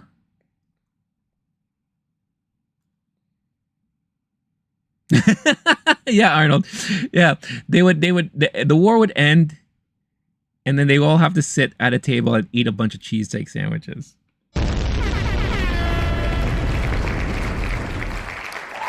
It'll be like the ending of Avengers, the first Avengers, when they all were sitting at the table eating shawarma. It's gonna be just a bunch of them just eating cheesesteak sandwiches. That's it. You can see Ulf with his feet up. Well, Ulf will probably end up dying because he's a doofus. He's an idiot. And who knows? Maybe he'll surprise us. Maybe he'll surprise us come the Dance of the Dragons there. So, cannibal, eat a human cheesesteak. It's just basically just a pile of human bodies, and they sprinkled some cheese on it. And Cannibal's going to town like, yes, this is the best meal I've ever had. And hopefully he won't get indigestion or heartburn. Because when a dragon gets heartburn, steer clear. You don't want to be anywhere near a dragon that has heartburn. Because that'll be the worst. That'll be the end of you. If you happen to be in that fire line.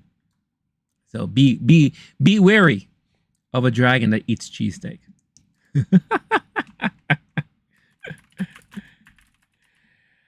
All right, let's go dive into our last topic of this stream, and that is Batman Caped Crusader.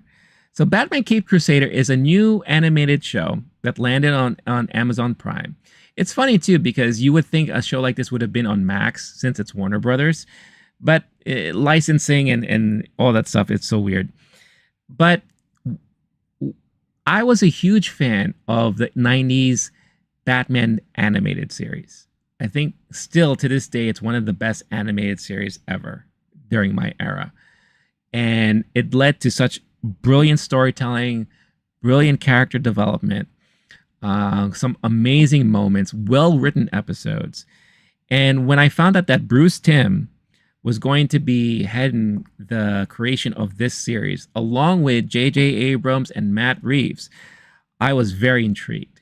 And I love that they were going with a different aesthetic of it looking like something straight out of the 1950s. This truly felt like a noir crime drama.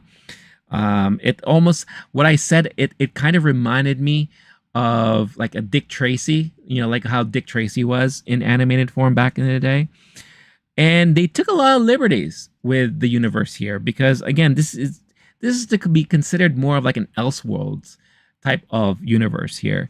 But it also felt very like year one Batman. You can tell that this is still early on in Batman's career. He treats Alfred very poorly, which is kind of weird, where he really mainly sees Alfred as the help, and he treats him as such. But then at the end of the season, you get to see it turn around a little bit. You get Barbara Gordon, who is a public defendant, a DA. So she is like a lawyer. Commissioner Gordon is still her father and all that. But the biggest changes that we saw were with the bad guys, were with the villains, with the Rogues Gallery. We have a female Penguin who is a cabaret dancer who's also trying to be a crime boss. A different origin for Clayface. Somewhat of a different origin for Catwoman, but she remains somewhat the same. I love the Harley Quinn spin on it. How she's not so reliant on the Joker, but she's kind of like her own person, and how she is really primarily a psychiatrist turned bad in a way, and who is like kind of corrupt. I love that they brought other characters from like older series back, like King Tut. We got to see him in one of the episodes. Gentleman Ghost, who is very, I believe we saw that character portrayed in the original anime in the 90s animated series, but also in the comic books. I'm not familiar with who the character was in episode 7, or Natalia, who we saw in episode 8. I think her full name is Natalia Knight. Not so very familiar with her characters, but I love that we got to see Firebug in a different way. And of course, the birth of Two-Face, good old Harvey Dent there. So a lot of interesting takes on these characters and how they play out in the series. And when I first started watching the first 2 episodes, I was a little bit concerned because it felt like they were approaching it as your villain of the week, where every episode was just going to be, this is the main villain of this week, and this is the main villain of that week, without any ongoing storyline or plot line that will carry through the rest of the season. But all that really changed in episode 3. And when you get to the final episode of this season, you really start to learn and you really start to find out that they've been setting up this whole story arc since the beginning. And the major story arc of this season was the rise and fall of Harvey Dent. And I love the way they handled it.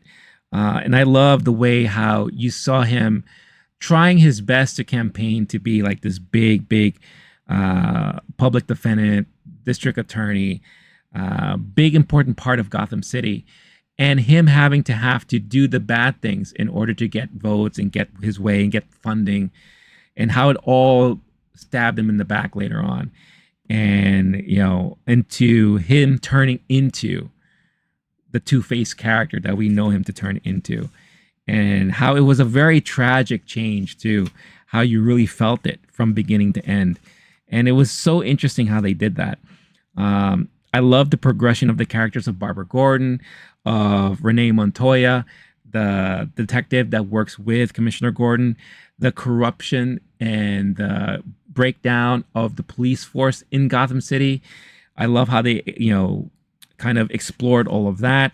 The crime syndicates, run by, who is that? Rupert Thorne. I love how they portrayed all that. Again, Bruce Wayne and how he's learning to deal with his notoriety and public service and becoming Batman and trying to gain favor and trust from Commissioner Gordon and from like the Gotham PD and all that.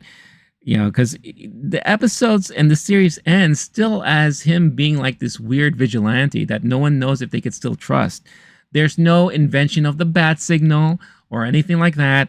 He has a phone number that Barbara can call if she needs help, which I thought was kind of hilarious.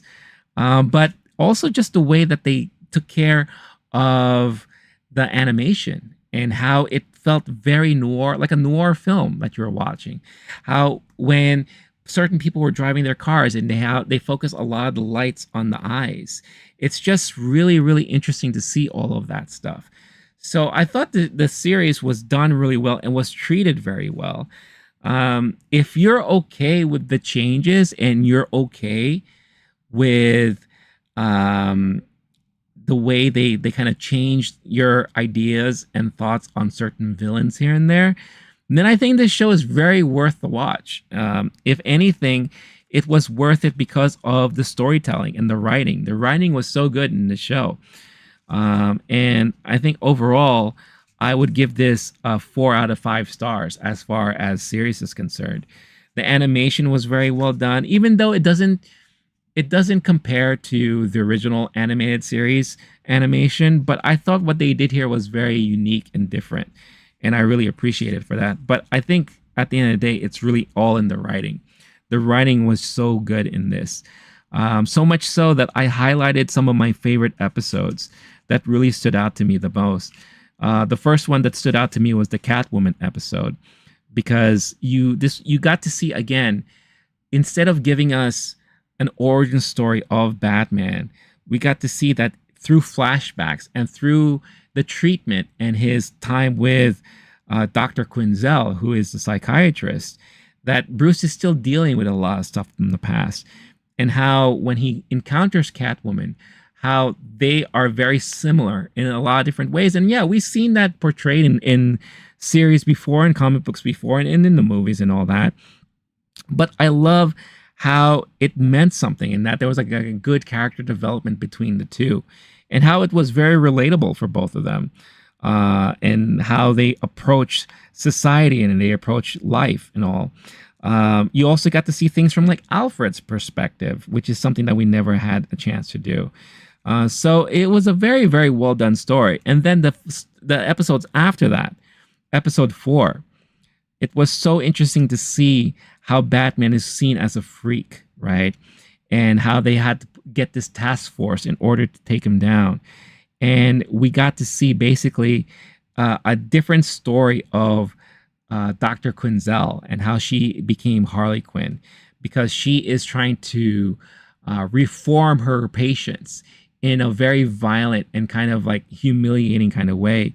But what made this more interesting is that there's a friendship between Quinzel and Barbara Gordon, and with Renee Montoya in the mix, how you kind of have like this like romance budding between Quinzel and Montoya. But you also got to see the corruption within the police force and how that affects everybody. It's so interesting to see all that written out, and how the story they're building on the characters that we're being introduced to a point where we care about them too, so that when the turn happens, you know, when we really get to see Harley Quinn be Harley Quinn, and she had to like turn her back on everybody and to kind of get away and escape. She left Renee Montoya basically on her own, kind of just like, oh, I'll meet you there and all that. And then she, sorry, I have to go, but I'll find you and everything. And you got to see her kind of like heartbroken because of all that. It was just, again, so much good writing. Episode 7 was another favorite of mine.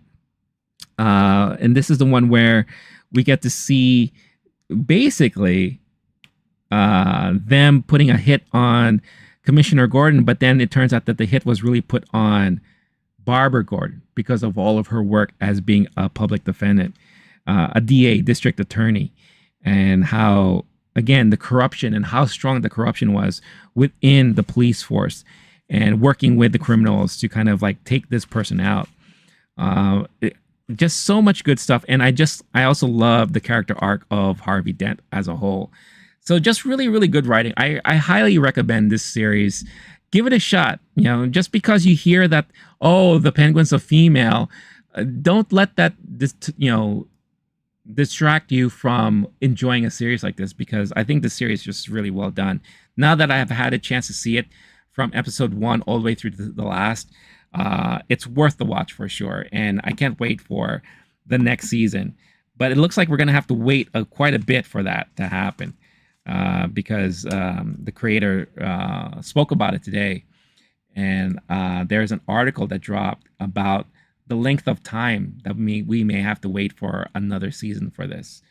But yeah, I'm curious to hear your thoughts and comments if you had a chance to watch this or not, because I do think it is a very well done show altogether. Arnold, I'm just catching up in chats now. I'm so sorry. I see you have to go, but thank you so much. I will check you out next time. Again, thank you so much for the kind words. He also says, guys, 11 people are on the stream, but only 5 likes. Come on, support this man. I appreciate that, y'all. Again, if you have a chance, hit that like button. We'd greatly appreciate it. Scorched, what's going on, Scorched? House of the Dragon was unsatisfying. Again, I'm not surprised people feel that way. I do feel like this was just a lot of build-up and setup for a season that we have to wait so long for. So I totally understand that altogether. I do. I understand. All right. There are 2 articles I do want to read. Since we were on the topic of Caped Crusader, there's this article about the future of the Caped Crusader. And this one says, don't expect Caped Crusader Season 2 anytime soon. Following the launch of Batman Caped Crusader on Prime Video this past week, the question has been raised as to when we'll see a second season. The well-reviewed series was renewed for a second run back in March last year when Amazon picked it up, with at least 10 more episodes on the way. However, series creator and showrunner Bruce Timm says despite that renewal coming over a year ago, it's going to be a while before the next 10 episodes hit screens. Speaking with The Wrap, Timm was asked about the status of the second season. Quote, "We are still working on the scripts and starting to record. We've got a long way to go." Timm and executive producer James Tucker add that they are hopeful for the streamer will order future seasons. Timm says, "I'm assuming if the numbers are good, they'll probably want more." Tucker adds, "We're only doing 10 episodes a pop, so it's not like we're bored yet." Matt Reeves, J.J. Abrams, and Ed Brubaker also executive produced the series, which stars the like of Hamish Linklater, Christina Ricci, who voices Catwoman, who is fantastic in that role, Toby Stevens, Jamie Chung, Minnie Driver, and Reed Scott. So there you go. The fate of Caped Crusader all lies on you guys.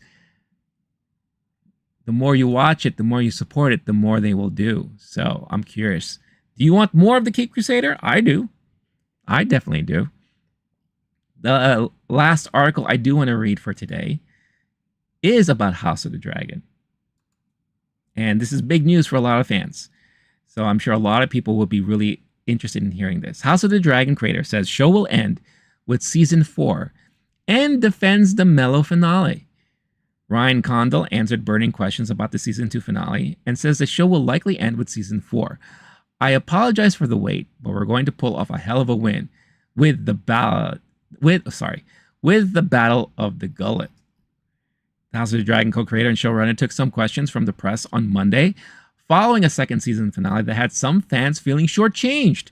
As we are seeing here in the chat and in the comments, a lot of people feel that way. And like I said, I am not surprised by that. I am not. I totally understand.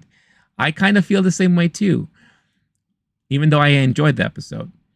In a virtual press conference moderated by journalist Joanna Robinson, showrunner Ryan Condal was asked about the 8-episode second season ending right before a highly anticipated battle sequence, the decision to include a surprise Daenerys Targaryen cameo, and more.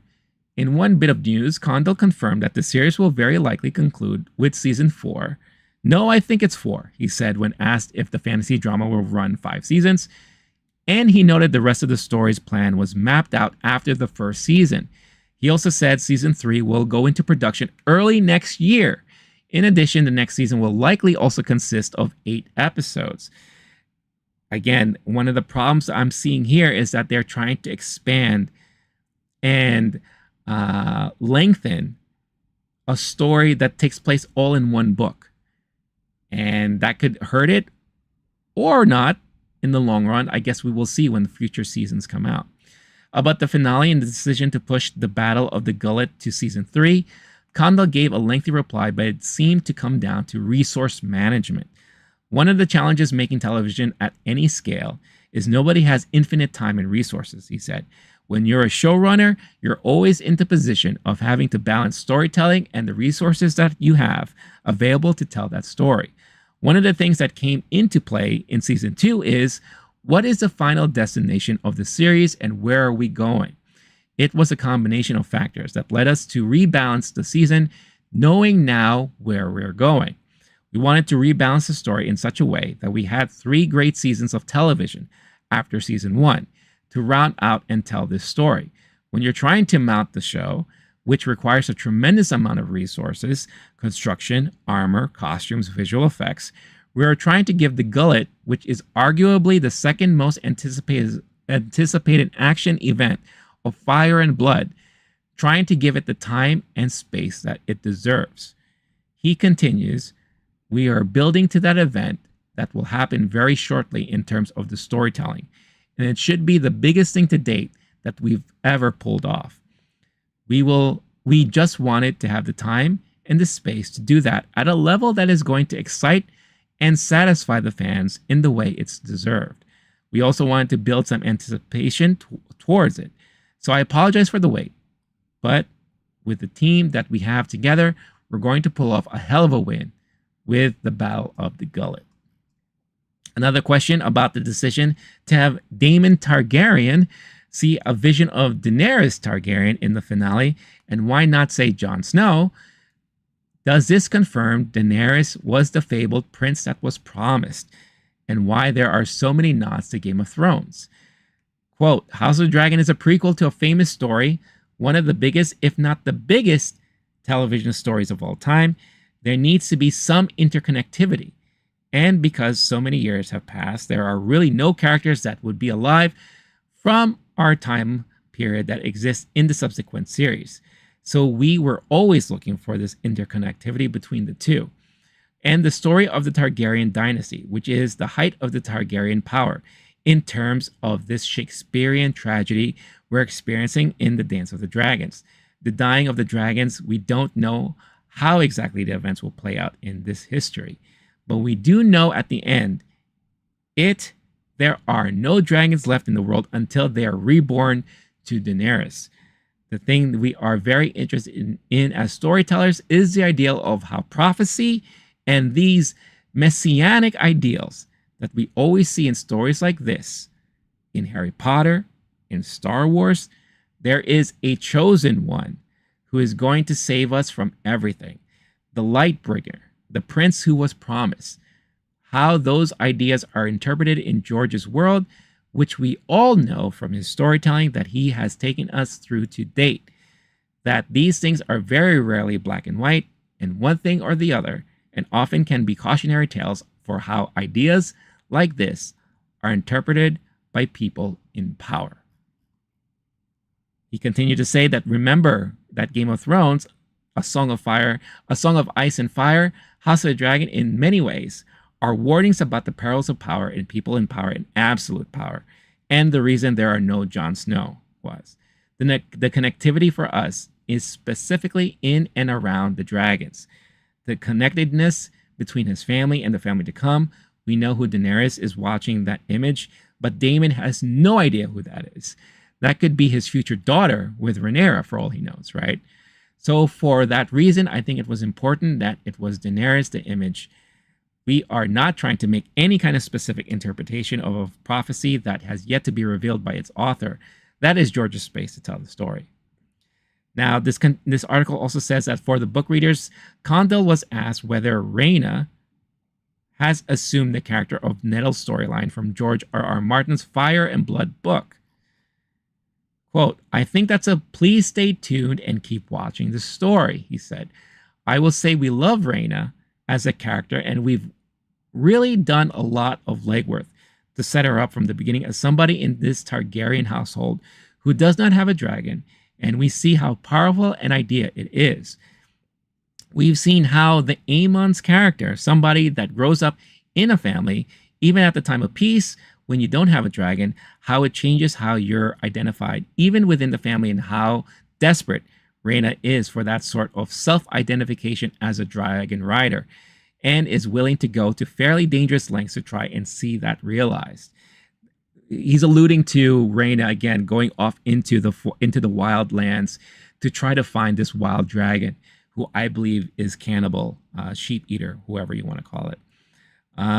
We're providing the television version of one objective truth of this history, and anybody who reads the book is free to interpret it however they want to. But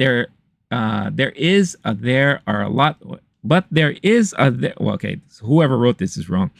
But there are a lot of paths to interpretation through this, and I think the Rhaena story, as we're seeing it unfold, is potentially one of those interesting interpretations that we have to offer. And I would just say that we don't do any of this stuff lightly. There you go. And that's how the article ends. So a lot of stuff to look forward to as far as this series and show is concerned. And I think at the end of the day, basically what he's saying is you're all just going to have to wait.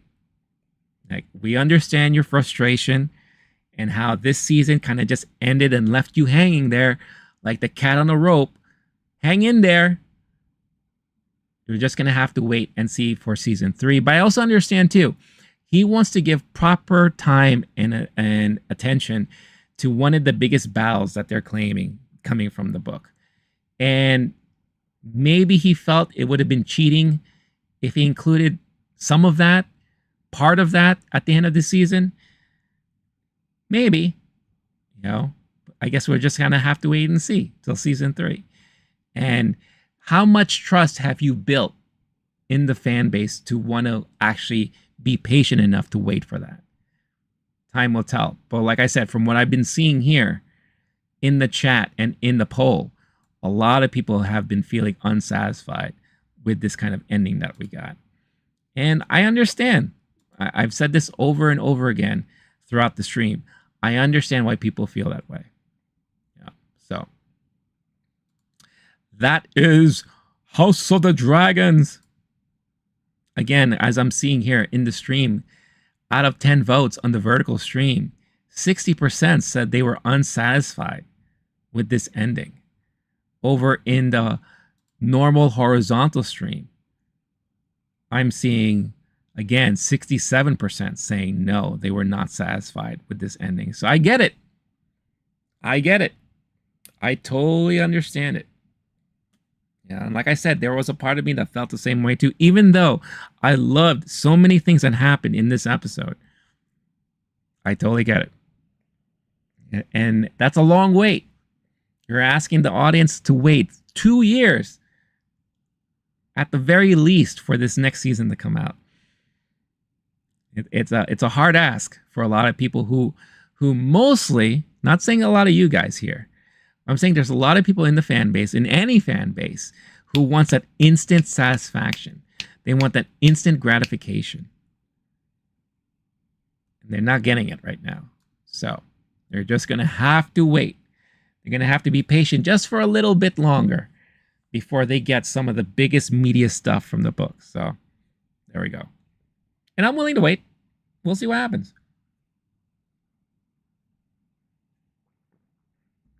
We shall see what happens. But again, I'm curious. Let me know all your thoughts in the comments here. I'll be live for like another 10 minutes. So I'm down and open to talk about anything and everything. So hit me up as long as it's on topic.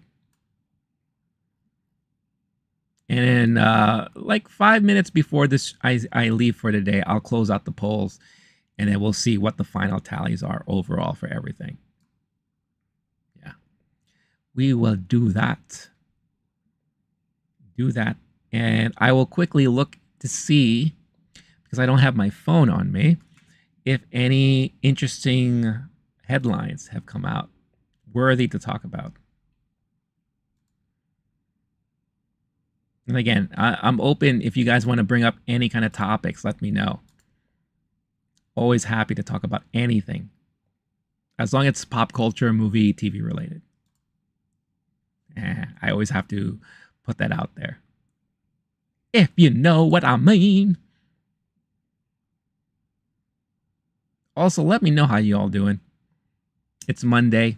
I hope where you are right now, it's not extremely hot and sweltering like it is here today, or basically like how it's been for the last couple of weeks.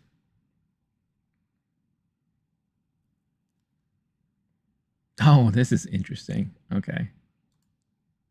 Interesting article that Matt Damon and Ben Affleck are working on a Hulk Hogan movie that will center around the whole Gawker scandal.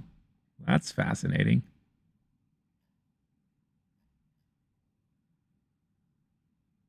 Oh, this was kind of sad to hear. David Lynch, his health, he's not doing so well health-wise. So I'm just reading this quick kind of write-up here. David Lynch has shared an update on his health and career after reports that he is likely going to be retiring.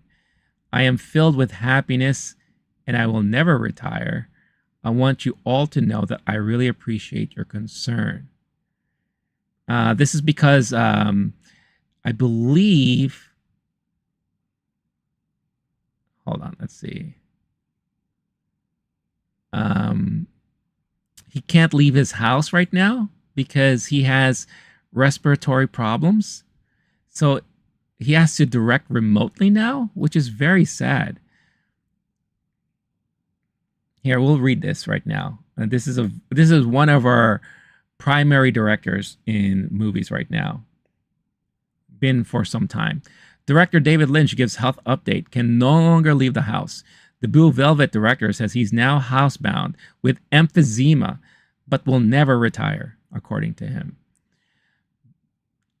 I've gotten emphysema from smoking for so long, and so I'm homebound, whether I like it or not, the 78-year-old Lynch told Sight and Sound via The Independent. It would be very bad for me to get sick, even with a cold. The director added he can only walk a short distance before running out of oxygen. Lynch noted he's unlikely to direct a film again unless he could shoot a film remotely. I would do it remotely if it comes to it, he said. I wouldn't like that so much. But on Monday, the director added an update after reports, including this one, noted that the update means he's likely retiring from directing, and he sought to reassure his concerned fans.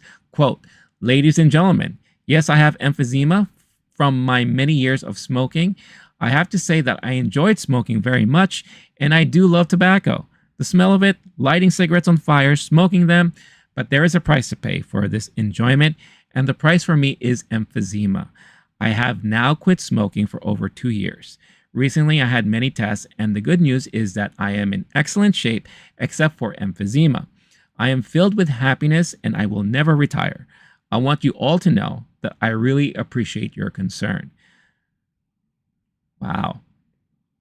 That's crazy. That's sad too. Hey, look, I was a smoker. I wasn't what you would call a heavy smoker. I used to smoke. A pack would last me sometimes almost a week. But I have been smoking off and on since I was going into high school. So very young, very middle teen years, right? But as of, what is it? I have been smoke-free now for about 1.5 years. And I'm glad that I finally did it because I've tried quitting in the past. And what I do is I always quit cold turkey. I don't use any patches. I don't use any gums. I just stop, right? And when I went back, it was because of some sort of life-changing moment that had me stressed out, depressed, right? Finding ways to kind of deal with the stress, and smoking was always an easier escape for me. It made me feel good, especially after drinking or eating, but I knew I couldn't sustain that for a long period of time. And towards the end of 2022, I was starting to feel like I wasn't enjoying smoking anymore. Like it was too much of a bad habit, and it felt like a bad habit. So in January of 2023, I quit again. This was my 3rd or 4th attempt trying to quit. And I'm happy to say, since then, I have not really touched a cigarette. I say really because there was one time, I think in February or March of last year, that I had 1 or 2 cigarettes when I was hanging out with friends. But I've never bought another pack, and I've been pretty smoke-free for 1.5 years. But I do smoke something else from time to time.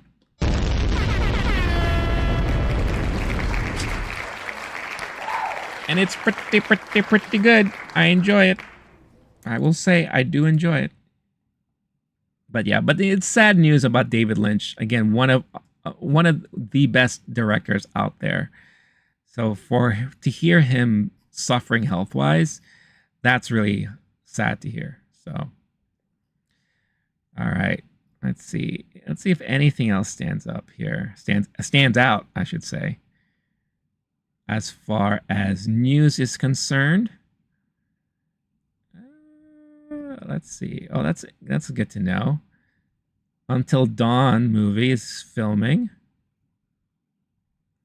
Gus Van Sant may be the director of the Matt Damon and Ben Affleck Hulk Hogan Gawker movie.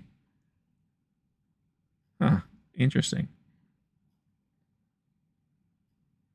Oh, by the way, if you haven't seen Deadpool and Wolverine yet, then you're basically going to be shit out of luck on social media, because now Ryan Reynolds, Hugh Jackman, and other people who, were part of the movie, now they're starting to leak all of the cameos and all of the surprises from the movie. So again, if you haven't seen the movie yet, unfortunately, there's no escaping it at this point.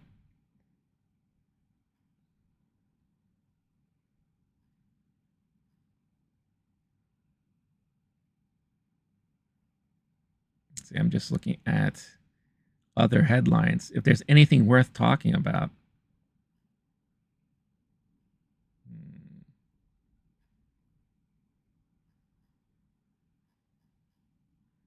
It's been kind of a slow news day, which is not bad. I'm trying to see what else is worth talking about. Yeah, see, I'm seeing Ryan Reynolds releasing a whole bunch of spoiler pics from the movie. So, like I said, if you haven't seen it yet, now's not it. And then you're going to get spoiled. That's it. End of story. All right, let us end the polls. I'm going to end the polls here. And let's look at the results here. So in the vertical stream, the question, were you satisfied with the House of Dragon Season 2 ending? 60% of you said no, 40% of you said yes.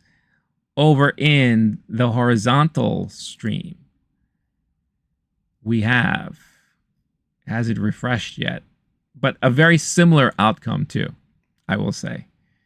And when that refreshes, I'll make sure to share that with all of you.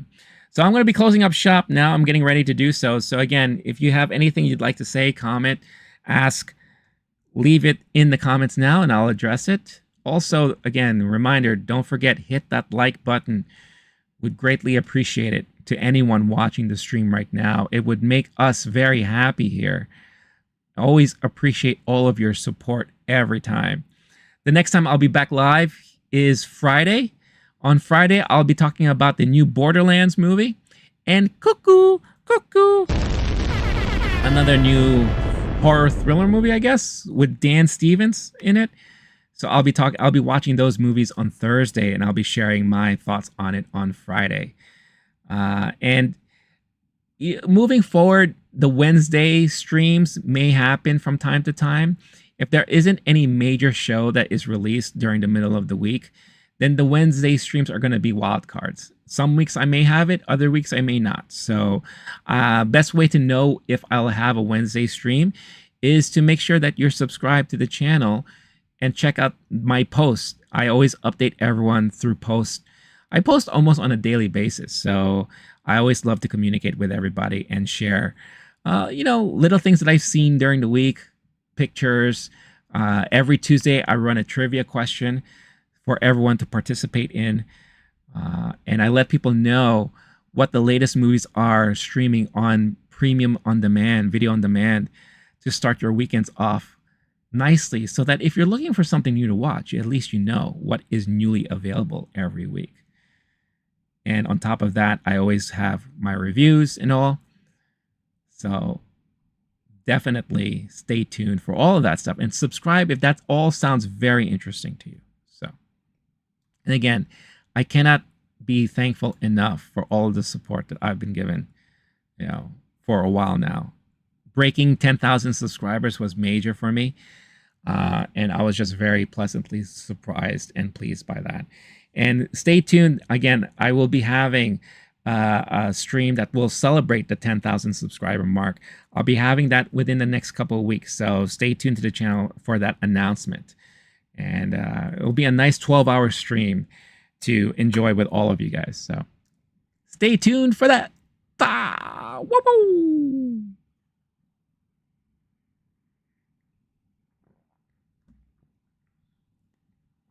All right, y'all. I don't know why sometimes it takes so long for the chat to refresh.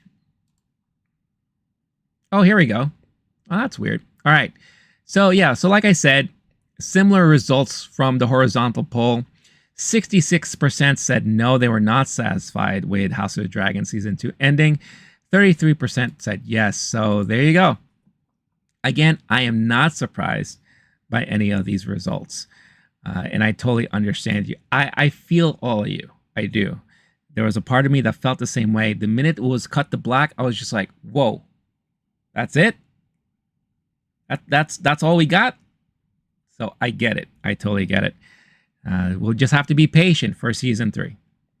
As patient as possible. But I'm going to head on out for now. So again, thank you so much for watching. I'll see all of you guys again on Friday, 3 p.m. Eastern Time with my review on Borderlands and Cuckoo. Hopefully I could see you there. If not, I hope to catch you some other time. So, without further ado, stay cool, stay class, stay safe. I will catch all of you next time. Peace out, everybody. Bye-bye.